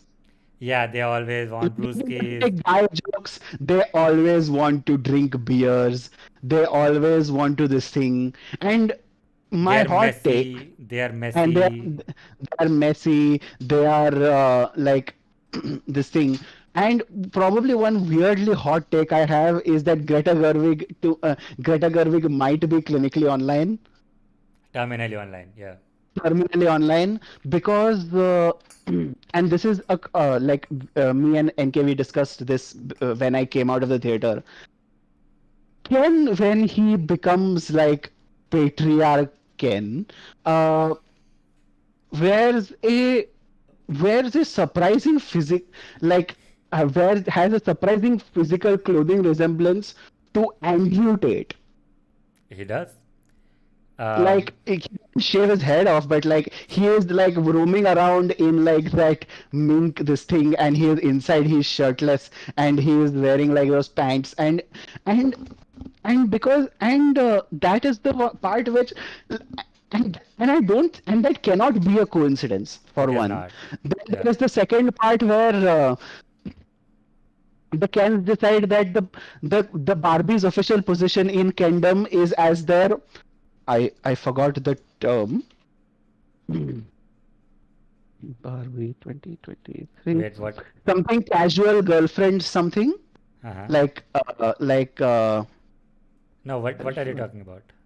when Barbie comes home, Ken is like, I can make you my casual, not Oh, this thing yeah, girlfriend something. casual, low commitment, long distance Look at girlfriend. my girlfriend. Yes. And when I saw that, my brain just instantly went to Fresh and Fit. Yeah. Because those are the Yeah. guys that just keep continuously talking about how like men and women are different, and men should aim to be in a position where they are in one-sided open relationships where they can sleep around with whoever, but the woman cannot. Yes. Yeah, yeah. Non-exclusive, low commitment, long distance girlfriend. Yeah, Yeah, yeah. yeah, So, yeah. and then like and like that is the part because the parallel is so direct, right? You cannot if you know about it, you cannot really ignore it. Then Yes. Me being a then proud terminally online person myself could get on every of those points. I could recognize.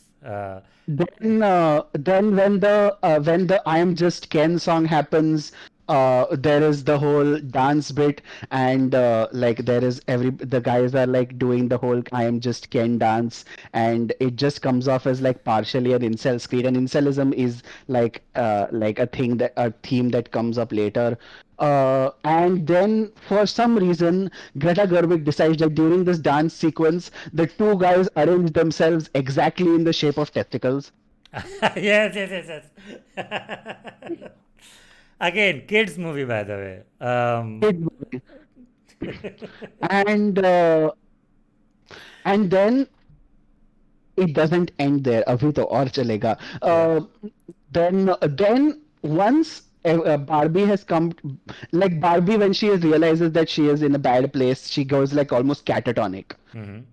Yep. Then and then the solution that the movie provides to uh, Barbies being brainwashed by patriarchy is, I swear to God, America Ferrera's character Gloria goes on this massive rant about how being a woman living in a patriarchy is rife with contradictions, and And that kind of snaps her the real Barbie out. It snaps the other Barbie who was the Nobel Prize winner Barbie out of her brainwashing. And it what wasn't really brainwashing. It was her feeling worthless about herself. No, no, it is very it If it because was, because oh yeah, that it is was. It was brainwashing. it is brainwashing, and it expresses itself as what genuinely just seems like modesty. Like, oh, I didn't win this Nobel Prize. I would like to thank Ken, like that. And Oh yeah, that. Oh, I guess those were the parallels. I didn't catch that, but yeah, mm, that's a good one. and I swear to God, I never thought in my life that get a Greta Gerwig movie would look so parallel to, of all things, a Love Ranjan movie. We And are, not of just a course, Ranjan movie. We the are referring, of course, to Kartik Aryan's famous rant in Pyar Ka Panchnama, where he also starts ranting for a good minute about the contradictions of being a man in the dating scene and in a relationship, basically. yep. And that is the And solution, by the way. That is the cure and for. that is the solution. The actual solution to getting all of the Barbies unbrainwashed is that eat the unbrainwashed Barbies, kidnap brainwashed Barbies, and Gloria just gives them the speech Yep. She just highlights the contradictions of like expectations, gender roles of that are gender. applied to women. Yeah. Yeah, and the implications, this happens every time. Like, I'm not even going to get into the low hanging fruit of what masculinity is, how the Barbies play the Kens, basically, which I That was also eh, very low hanging. That was eh, like one, that like, they what do men like? Men like when you explain things to men like it when they can explain things to you. okay, What here's the do men thing. like? That kind of came true when I watched after I watched Oppenheimer, okay. That was kind of true. That was not just online true. That is real life true. Anyway, continue. I mean, I guess, but like, I don't know. For like, yes, it can be very annoying. I Yeah, go ahead. have I have a thing to say about this. Hmm. Again, it Hmm. felt very very weird. Is the thing, because the thing that they were talking about, that men like and women are weaponizing to sort of confuse them, like distract them, right, from Is the changing interest in them? to from changing the constitution. There Yeah, is the a whole that bit. yeah, but the things that they are doing, like, they are not bad things. Like guys playing instruments and Hmm. singing. Yeah, it's like the What thing is, most that of the is things that they're just like. yeah, just one Go second. ahead, go ahead, go ahead, go ahead, go ahead. That is a terminally online joke. Okay, that is a caricature. That is a full-on like stereotype, bordering on misandrist. That like guys like love the sound of their own voice. Okay, there are particularly shitty people, both men and women. Okay, and that is like a narcissistic habit, that okay, you think that the art that you have produced, if you're singing, if you're painting, if you're like writing, that is the most important beautiful thing, and it is a privilege to consume it. Okay, there are people like that on both sides of the gender lines. Okay, but that took it a bit too far. That is like, oh, if given the chance, they will keep serenading for 4 hours, the same song, right?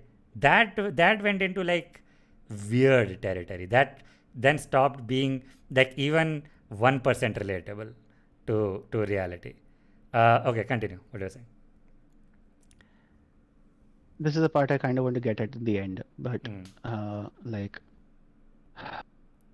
We the are inching then close to the end. By the way, we it's are close to the 11:30. end, yeah. Yeah. So yeah, and then the weird Karthik Aryan thing really became like a thing because and the thing is one weird like the terminally online Rad FM bit, and I am I am at least 40% sure that Greta Gerwig is at least familiar with this, not just because of the previously discussed bits, but also because like the weaponizing bit is that like what the Barbies exploit in the Kens is that they like is that they care about what men feel. Yes, you are so like right like about this. like a guy is talking about the Godfather, or a guy is talking about like a car engine, Yeah. and in the movie's context, as far as maybe like I am being like weird here, but as far as I can tell, he is not particularly doing like the typical mansplaining way.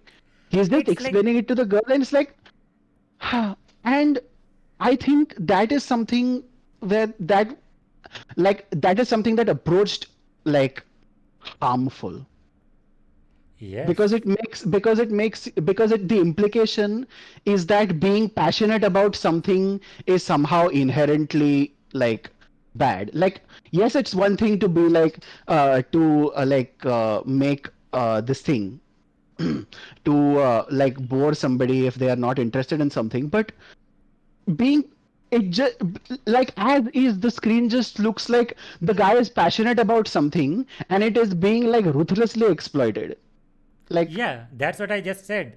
That the whole being interested in what they have to sing or perform musically is like, okay, that's just a Or even talk like constructive, the whole, like creative like it's not hobby. It's toxic, right? yeah, yeah. It's not inherently toxic to like be really into like playing the guitar. What the hell? Anything, being into anything basically. Yeah.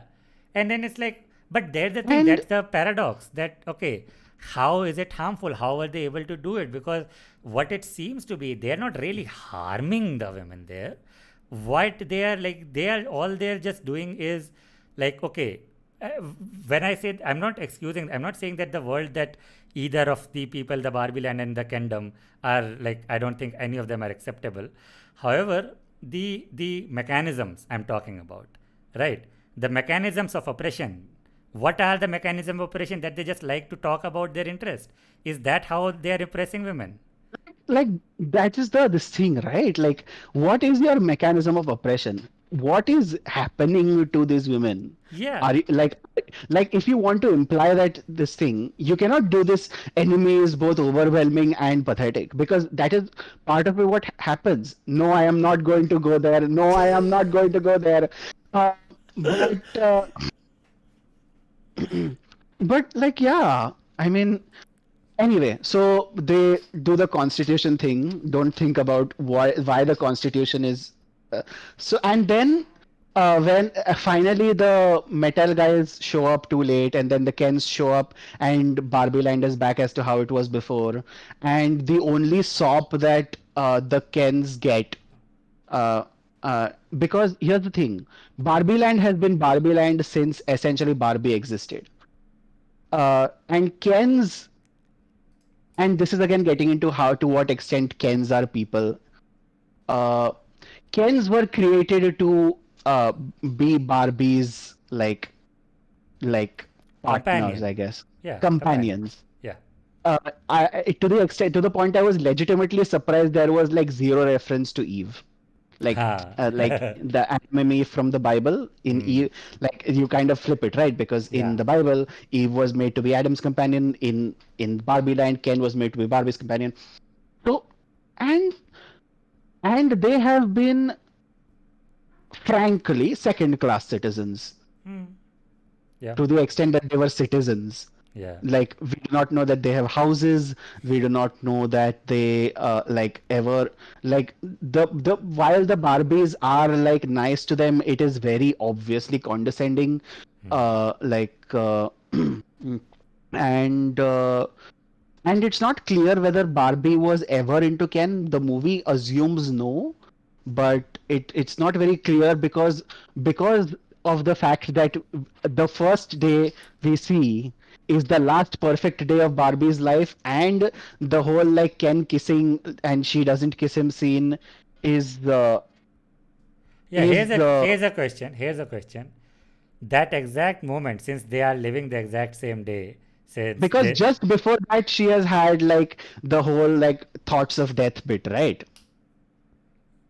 yeah, but the conversation that happens outside their house is not Mm-hmm. related to that. So what I want to know is that has that exact moment happened Just like give me a second. Just give me a okay. second. Uh, I called him. I told him. Okay. Kiran.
Okay, now you're back.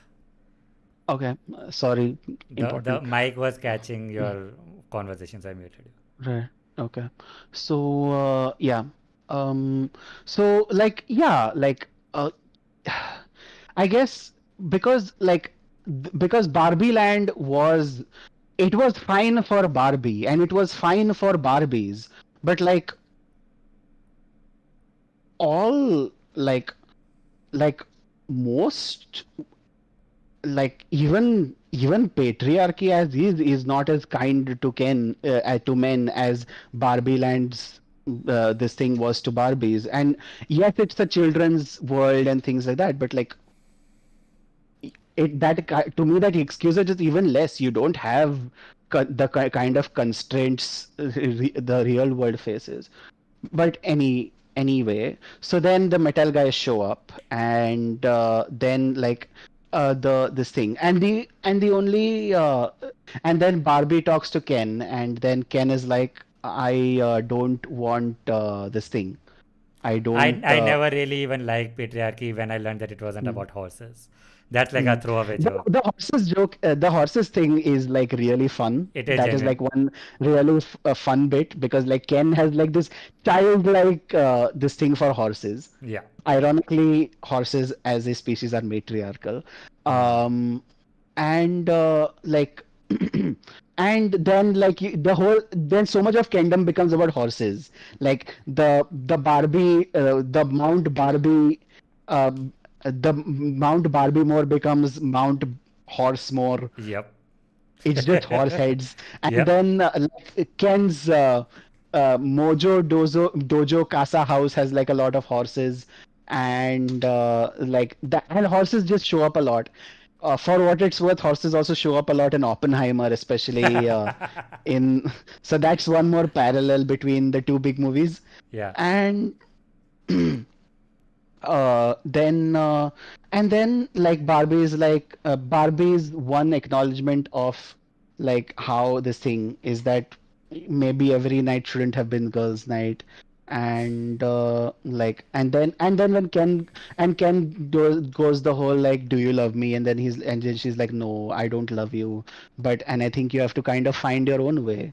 And I mean, like, fine. And then to be fair, Ken does take this like remarkably well.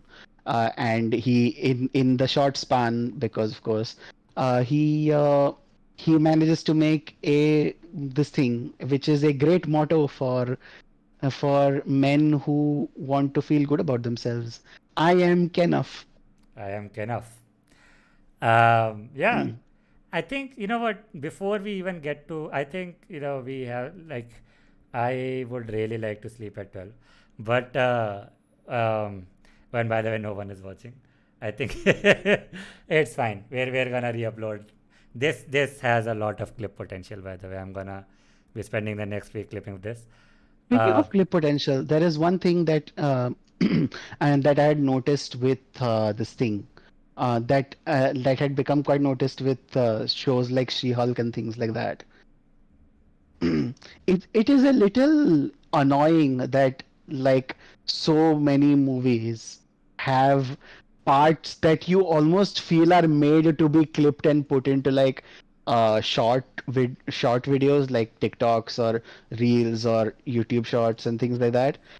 Because to me, Gloria's rant kind of came off like that. Similar again to how the to Kartik Aryan's rant about like how women be evil. That became like a big thing on TikTok and YouTube in general, really. Uh, and like yeah, that is one thing that is kind of really like you cannot. It's not really a criticism, but it's like yeah, annoying. mm, Um, Here's the thing. While this mhm, discussion was happening, I came mhm, up with this unifying theory of what Barbie is. We were talking mhm, about mechanisms and everything, right? mhm, The mhm, part that you found, like we were talking about just now, about mhm, can, like, this not ending up like a typical love story where they both like express love to each other. However, it was just that, okay, she was incomplete, he was incomplete, and they complete each other. So that would have been like the cliche romantic movie ending. But to right. subvert that, to say that, okay, no, you have to find fulfillment in yourself, and she has to find Mhm, fulfillment in herself, mhm, so you don't end up together. I, mhm, like, in the spirit, I like that conceptually as a mhm. message to give to children, for example, right? Sure. I really do not like the messaging, the propaganda that has been fed to kids in the beginning, that some they need to find a partner somewhere at some point in life to complete them. Okay. Mhm, However, the thing that we are talking about, how does this work? How does this happen? How does patriarchy happen in Barbie Land, both initially and continually? So how does it get established and how does it continue? How does it propagate? Right. mhm. So what is so I think the real world so the Barbie Land is really not a parallel to the real world. What it is a parallel to childhood. Okay. So Barbies and Mhm. Kens are not like humanoids. What they are children. They are metaphor for children. So the history of Barbie Land, or the sequence of things that happens in Barbie Land, are not parallels to what has happened historically, but what happens to the mind of a child as they grow up, right? Mhm. And Mhm. what that so now if you look at it in that lens, A girl specifically. huh? A girl specifically. A girl and a boy both, because as soon as Mm, Ken gets exposed to the real world, and again, mm, this is like a narrative that a lot of red pillars exploit. To a certain extent in your life, you live like as if women are like actually socially superior to you. Okay. Again, very big quotes, like very big underline, bold letters, as if, right? A lot of the time, narratives about chivalry, about sort of consideration for women, and you have to be extra careful while talking to them. You have to give them extra privilege. You have to give them extra consideration, kind of a thing, right? And when they enter the dating market, of course, it's a huge imbalance where they literally have a menu in front of them, and you are like hunting for scraps essentially. And so this a lot of bitterness like accumulates over time, and then somebody comes along and says, you know what, we used to rule the world, right? It is only when we started adopting this egalitarian perspective that maybe there should be gender equality, maybe there should be equal rights, then our lives started sucking so much, right? And Mhm. now we need to go back, right? So in a way, what like Ken is doing is make wanting to make Barbie Land go back to the real world, right? So Mm. the real world is history, kind of, in a way, right? So, Right. but again, that supposes that Barbie Land was a utopia to begin with, right? Which again, the which again the struggle against itself, the movie Black Panther type takes aside, it almost certainly was not. Utopia, Barbie Land. Barbie Land was not a utopia, no, Absolutely despite not. next to the or contrary.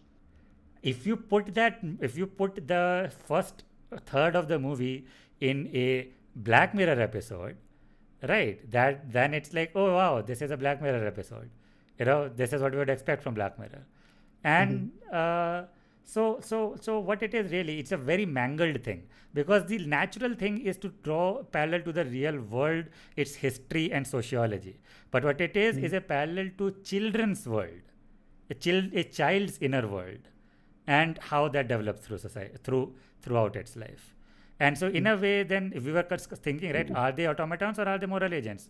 They are neither, they're children, right? So Yeah, they I these, guess. yes, these children who are like kept in a very sheltered environment, so they don't Mm. have like real opinions outside of what Mhm. they have been fed, and then they Mhm. go out and try to get jobs and study like outside of In home. They Yeah, go into the real world. go into the real world, right? Yeah, so yeah, Yeah, then that kind of makes much more sense. Yeah, yeah. So like in that that is why way, the.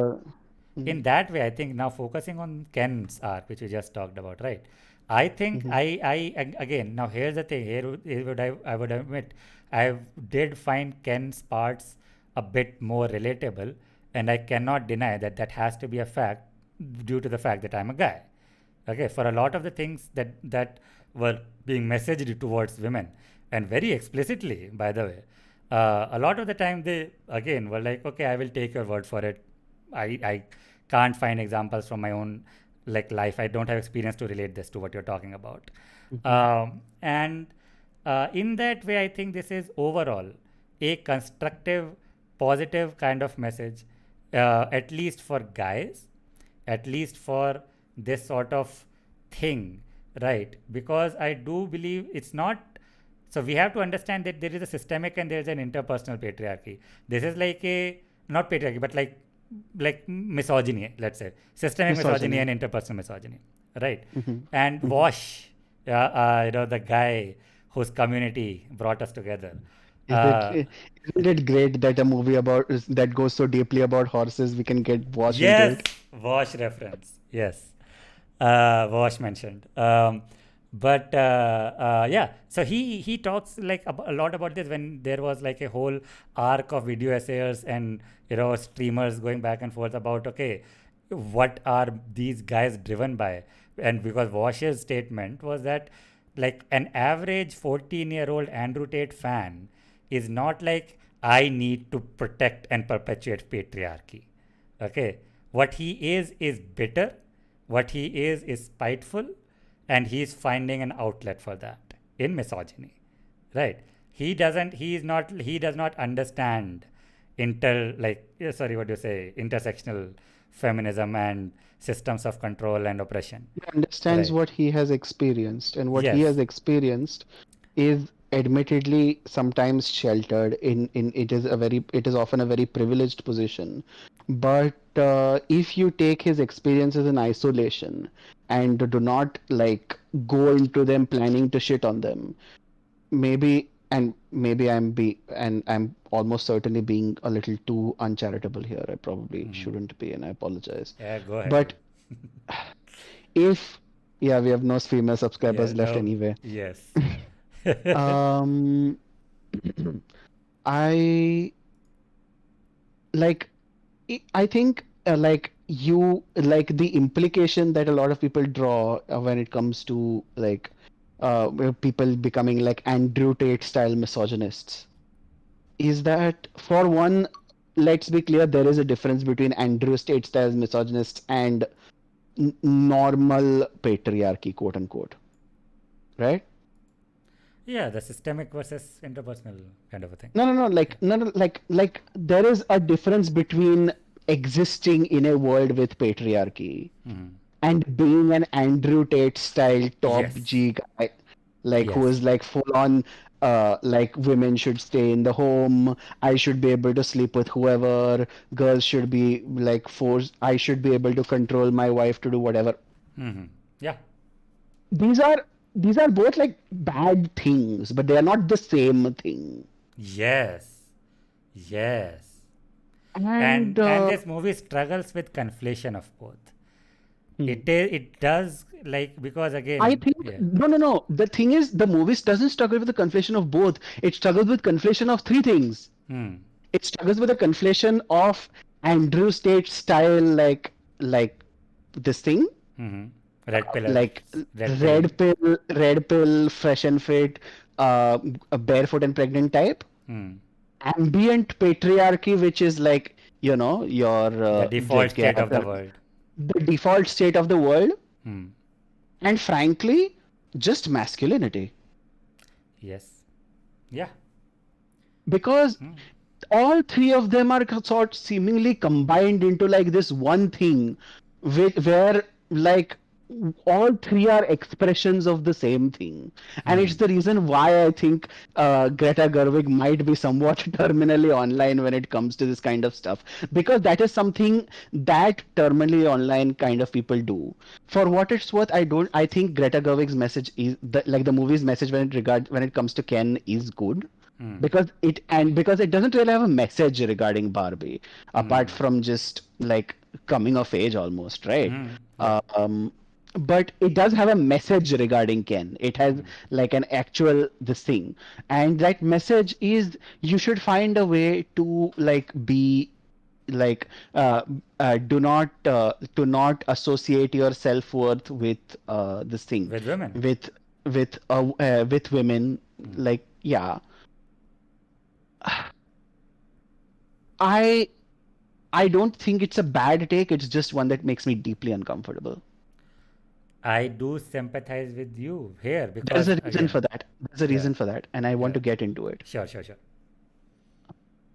I don't know who it was, but and I don't know if this was like like a this thing, but it was a philosopher, and I Hmm. think it was, and I'm pretty sure it was a woman. It may Hmm. have been bell hooks, but I Hmm. don't remember. But I don't Bell remember Hooks is more of offhand. an author, but go ahead.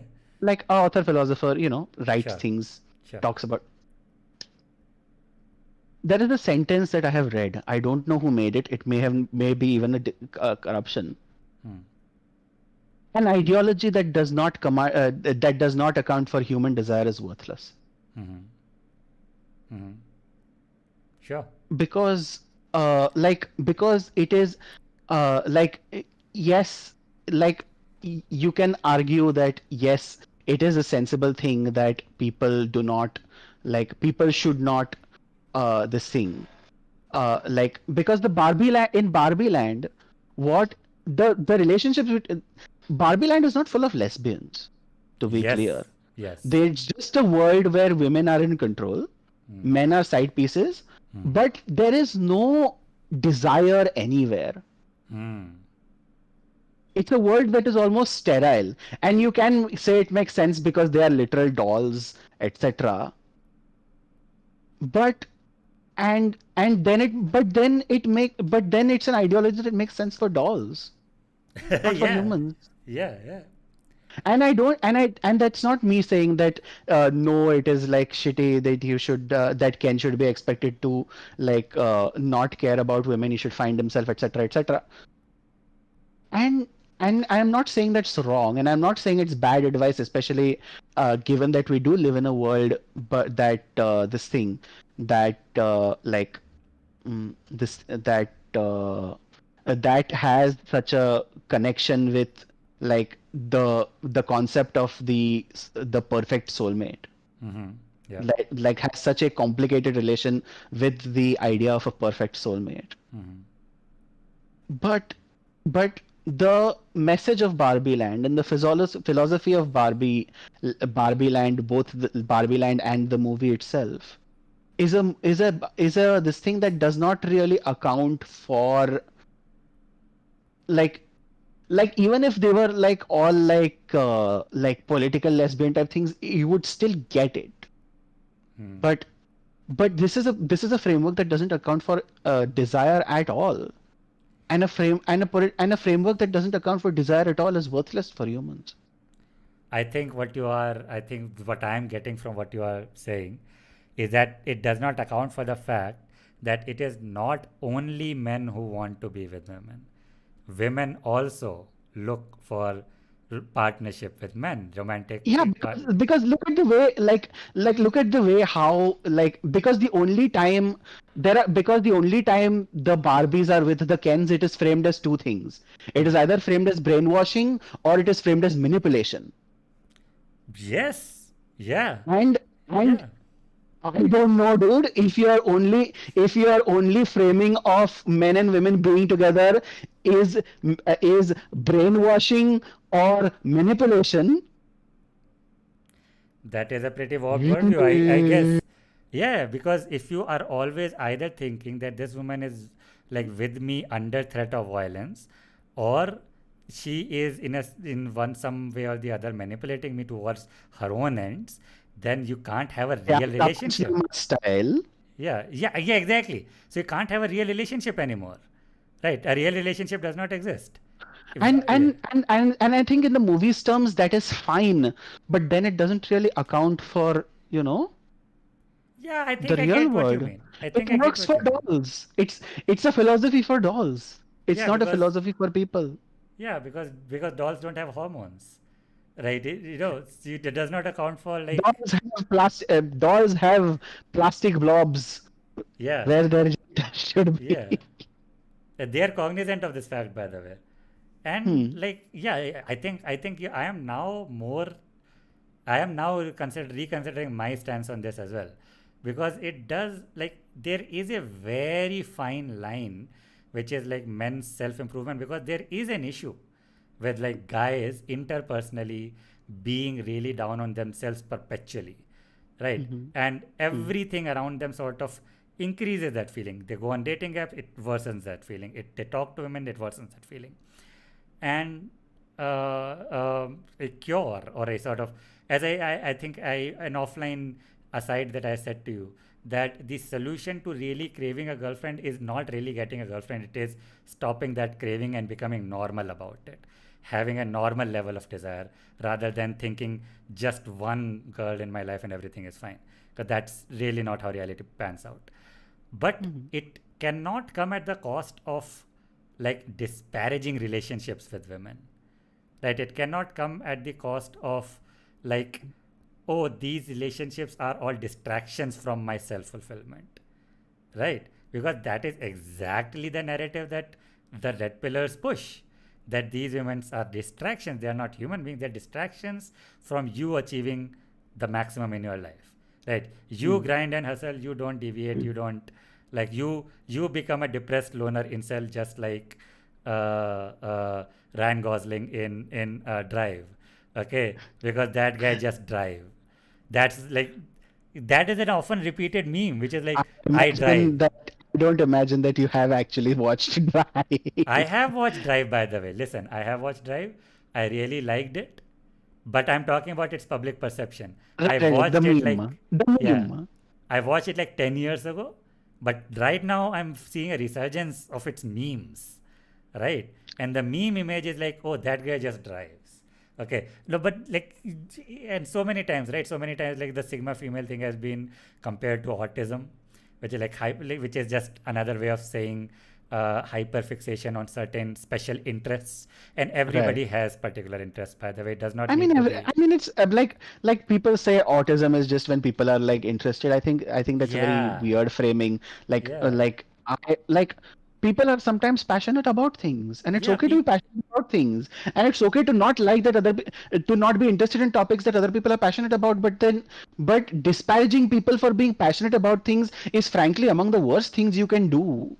Yeah, Like if you're talking about just a moment ago, this guy like singing his heart out, and then I don't even mind like I don't even mind this thing as much, but like he's just singing. Like it's clearly meant to be a joke where he's doing like he's doing like the whole guy with a guitar thing. yeah, but again, And that is again, a because so meme. much That of is it is not. clearly framed as manipulation, because it is framed as manipulation.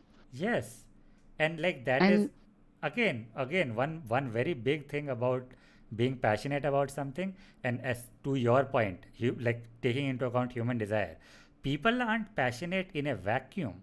If I say that I am really passionate about the 2008 financial crash, okay, I'm Mhm, like the mechanics of it. I mhm, am. It's like a thing that I can talk about for hours. But that's the thing. mhm. Just now, what I said, I can talk about it for hours. I need someone. I would really appreciate someone if someone brought up that topic and wanted to listen to me talk about it. This whole thing, right?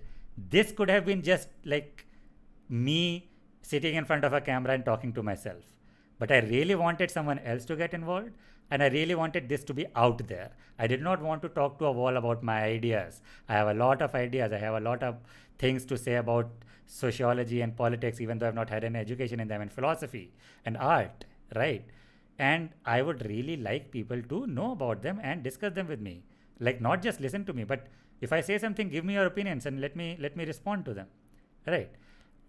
That is not a like that is to weaponize that is to disparage it, to is to look at it contemptuously. Like that is like a silly thing you do. Right? It's not a silly thing. It is like if you talk about finding your self-worth, these are some of the things that you're passionate about, that you find your self-worth in. Otherwise, what else? Right? Otherwise, you can't be all Buddhist monks meditating at the top of the Himalayas and like finding like a Because we are social animals in the end. We yeah. like because here's the thing. Even wow, when we have when you cannot have if you have relationships that are superficial, Hmm. you can kind of do this, but then like I don't know, it's not a very good existence, is it?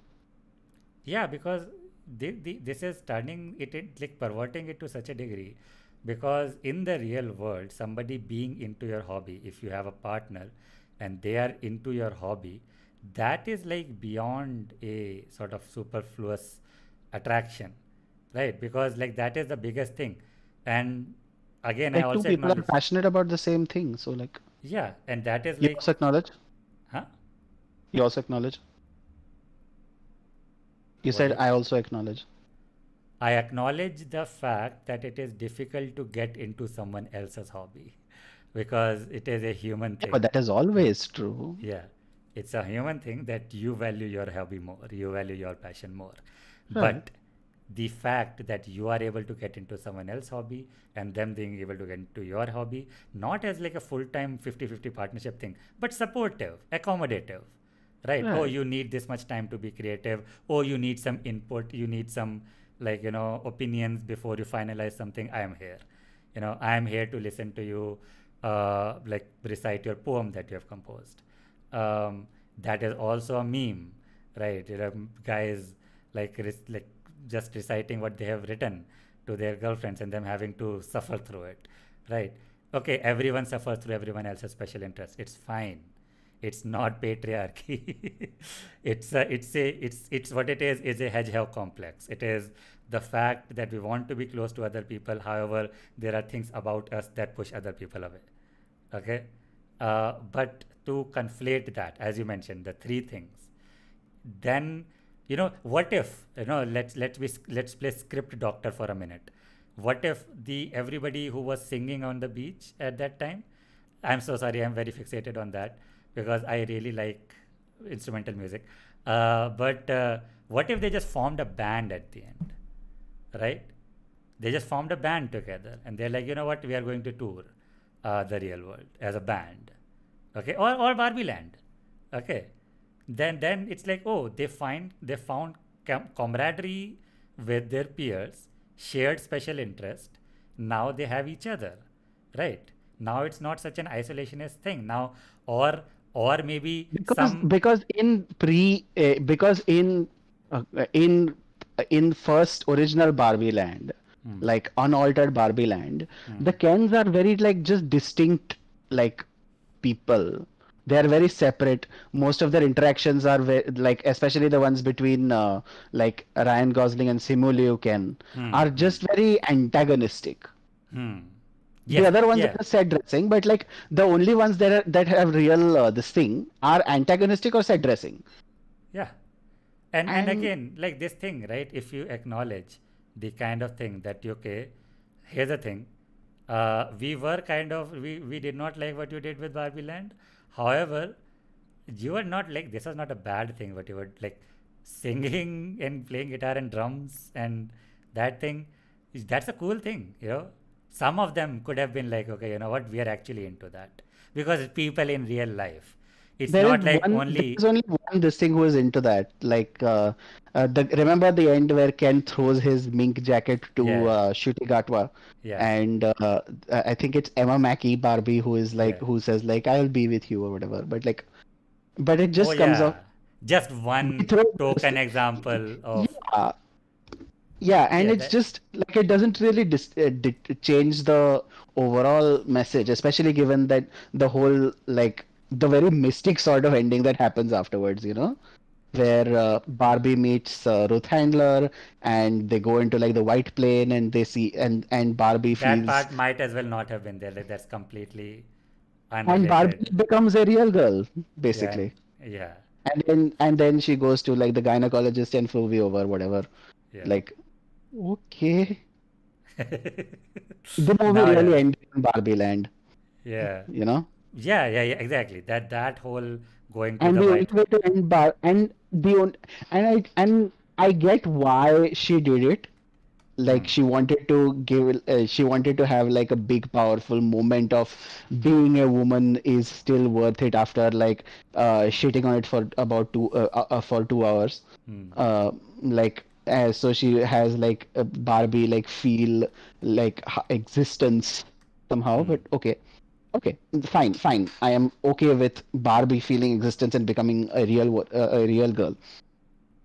Uh, but like, yeah, okay. Yeah, I and you know the real world, of course, like the thing that the message that I kind of felt is the good part of that thing for me was Mhm. a very subtle, almost imperceptible, but still like emotionally understandable expression of the fact that men aren't really that happier under patriarchy either. When we talk about personal fulfillment and happiness in life, you know, the will to live, right?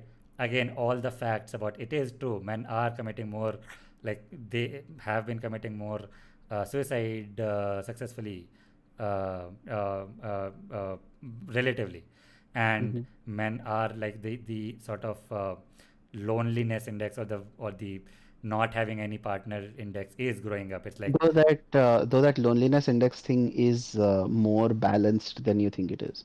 Mhm. It might be. Again, Women I are don't, I also don't, I don't like balance everything. loneliness is an epidemic, and that is the one of the big reasons why I felt that the whole "don't worry about other people, only focus on yourself" thing is so is it's not bad. It's just left a bitter taste in my mouth, you know. It is confusing. Like what? How? Like you're talking about find yourself. How? What do you mean by that? We are not Kens. We can't just flip a switch in our brain and suddenly start feeling awesome about ourselves in a vacuum. Right? For a lot of people, self worth comes through achievement or acknowledgement from outside. Right? And now, I unless you would say want. acknowledge more than even achievement. I would say almost Hmm? acknowledgement more than even Oh achievement. I yeah, think. definitely, yeah. But it feels more earned when you have done something and everybody is Right, like, right. But like, yeah, yeah, achievement and acknowledgement, yeah, from the your social circles, like yeah. people whom you care about, people who, yeah. And if you care, like, you know, if you're into women as a guy, then of course, like one of the people that you would try to kind of get acknowledgement from is women, because that is like a way in which you want to sort of get their attention, right? Now, Hmm. if you have Hmm. an issue with that, then suggest an alternative way, right? To say that you should just become like desireless, like a almost maniacal, self-fulfilled person, right, Hmm. is Hmm. weird. It is. I do think that, like, again, I had initially thought that, okay, yeah, this can be like at least this sentiment that, yeah, guys, when he says that, okay, I didn't care about patriarchy much, I when I learned that it isn't about horses. uh, I think that was like a very cute, funny acknowledgement of this thing that, okay, guys aren't really enjoying themselves under patriarchy either. But Hmm. talking about systemic things and talking about an interpersonal thing, and so many red pillars leverage the move towards a more egalitarian society to fuel interpersonal misogyny and a downward spiral of like self-deprecation, right? Always a higher goal, always a richer person to aspire to, always a Hmm. better holiday to plan for, right? Always a bigger car to buy. And Time for huh? it's capitalism time. Yeah, no, no, no. I don't even care. But what I'm saying, isn't it true? Like, I forget capitalism, consumerism. Let's just be at the level of consumerism, Hmm. right? Then it is a sort of leverages that feeling of finding yourself in materialistic, like, endeavors, right? Material, what do you say, collection, okay, accumulation, material accumulation. Accumulation. Yeah, just accumulate more and more material. Just if you have accumulated enough material, you'll be happy, right? Which Hmm. is again bad thing, but it should not come at the cost of, okay, not even people, not even a healthy friend group, because I think the sort of solution to a lot of interpersonal angst and spiteful misogynistic behavior is to, like, start treating like romantic relationships a bit more normally, okay, a bit more, be little more less obsessed about them, treat them Yeah. as just another thing that could happen, right? You could become rich, you could, like, so you could have like a thing, like, you don't cry about the fact, a normal human being does not cry about the fact that we don't have wings, okay? Hmm. It's like that. It's like, okay, it would have been nice if it isn't the reality. I have other things to enjoy, to give meaning to my life, right? And I think with this, yeah, again, it's like a perverted thing. Like, I almost kind of think that it is ripe. Like, I would even go as far to say, be as conspiratorial as to say that this might be purposeful, that this might be a thing which is, like, in plain terms, outrage bait.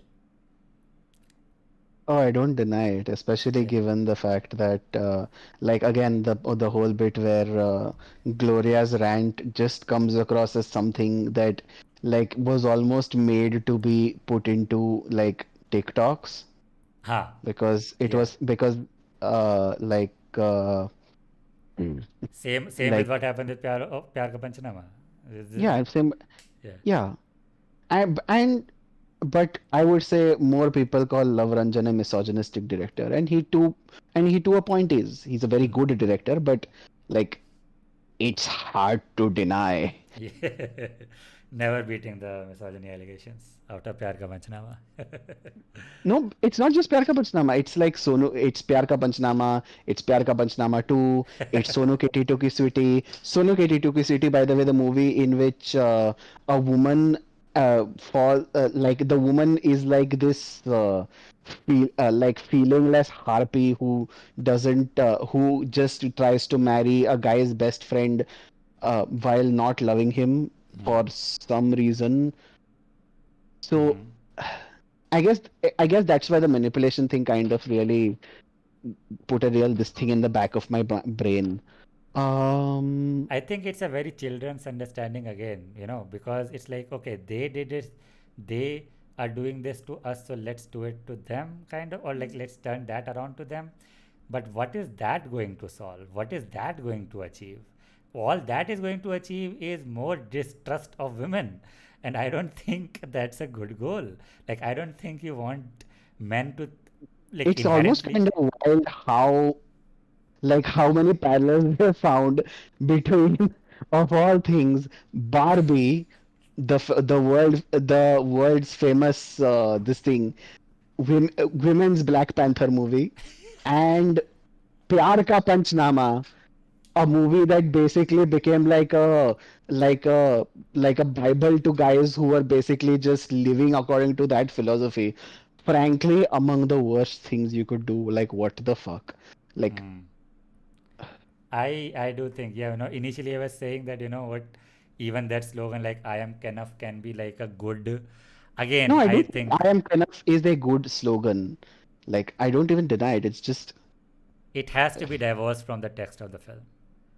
I think, I yeah, think it requires more than this thing. But like again, then we again get into, oh, like I am a teeny tiny children's film. Please don't yeah, expect depth from me. So yeah. Please don't read too much into me. Please don't analyze me. I You am know, going to name drop half a sociology textbook, but please don't expect depth from me. Like, yeah, yeah. So I'm going to talk about capitalism, consumerism, patriarchy, misogyny. I'm going to talk about all of those things. But don't expect any prescriptions from me. I'm just name dropping them so that these can generate outrage clicks. A movie trying to generate outrage clicks, kind of a thing. Okay, and like, okay, yeah, this I do kind of respect the movie a little less, but I do believe in the I do believe in my mm, interpretation of it. no, I am still a big fan of the slogan. I am Kenneth. You know what? And I think, in I if at all, Like I said, you know why? It's being on Twitter after the release of Barbie has been among the most like brain melting like shit takes you get to see. It's the point that is why I have started muting the words Barbie and Ken in Twitter. You know why? Because I am Ken of. I am kind of, I have to put yeah, myself first. I exactly. cannot. I like because if I keep looking at more Barbie takes, it counts as digital self harm. Exactly. Yeah. And a thing, which I was talking about earlier, the jumping off point Mhm. can be, okay, how to be enough, right? How I to, guess yeah. like I I do get believe, why like, you don't need to. I do believe you don't need to follow through everything, but I really do not like the I am just a teeny tiny children's movie. exactly, that's why I said that the thing needs to be divorced from the text of the movie. It needs to be taken up as a thing completely separately. Okay, this is a movie that everyone watched, everybody relates to this slogan. Now let's start talking about the things that this movie What purposefully, it means. yeah, Let us talk what it means and how you would relate it to the real world, like our exactly. real world. Like, Yeah, exactly, because this movie very purposefully either like misdirects or does not talk about what it flesh out this idea. It does not. Either it perverts this idea or like hits a brick wall and stops there. Right. At the end, Ken just has a t-shirt that says I am enough. Right. So hmm. it's like a very, as you But it mentioned. like because there is an entire process which it kind of Hmm. kind of ignores. Yes. Just like, and I mean, it's fine to say like that is the end goal, you should be that, but And the movie continues to shit on guys after that also, right? Because it's with like, her husband, right? Like like her husband is like in two scenes with the whole Si Se Puede thing. not even that. Just the moment after I am enough. It's like, okay, now Barbie Land is back to its state. Back to, like, maybe we should, Oh, maybe yeah, what, it's oh yeah, the Kens ask for a position on the Supreme Court, and then President Barbie is we will put you in one of the lower courts, yeah, uh, maybe some circuit courts here and and there. then Helen Mirren is we will the women this thing deserted to put away that the Kens would one day become as powerful as women in the real world. Yeah, Like, which is a it's not backhanded. shitting. I would Yeah. it's very backhanded, but I wouldn't call it shitting, but it is definitely backhanded. Yeah. It is. It is shitting because it's like, oh, you're not like, you're still not fully Plus actualized the people. plus the real, no, it's not just that. It's one is that. The second is the real world is not our real world, it's their real world. Yes, Their yes, real world has the entire middle third of the film was basically portraying the movie's real world as a hellhole. hell, Yes, a a hellhole for hellhole. women.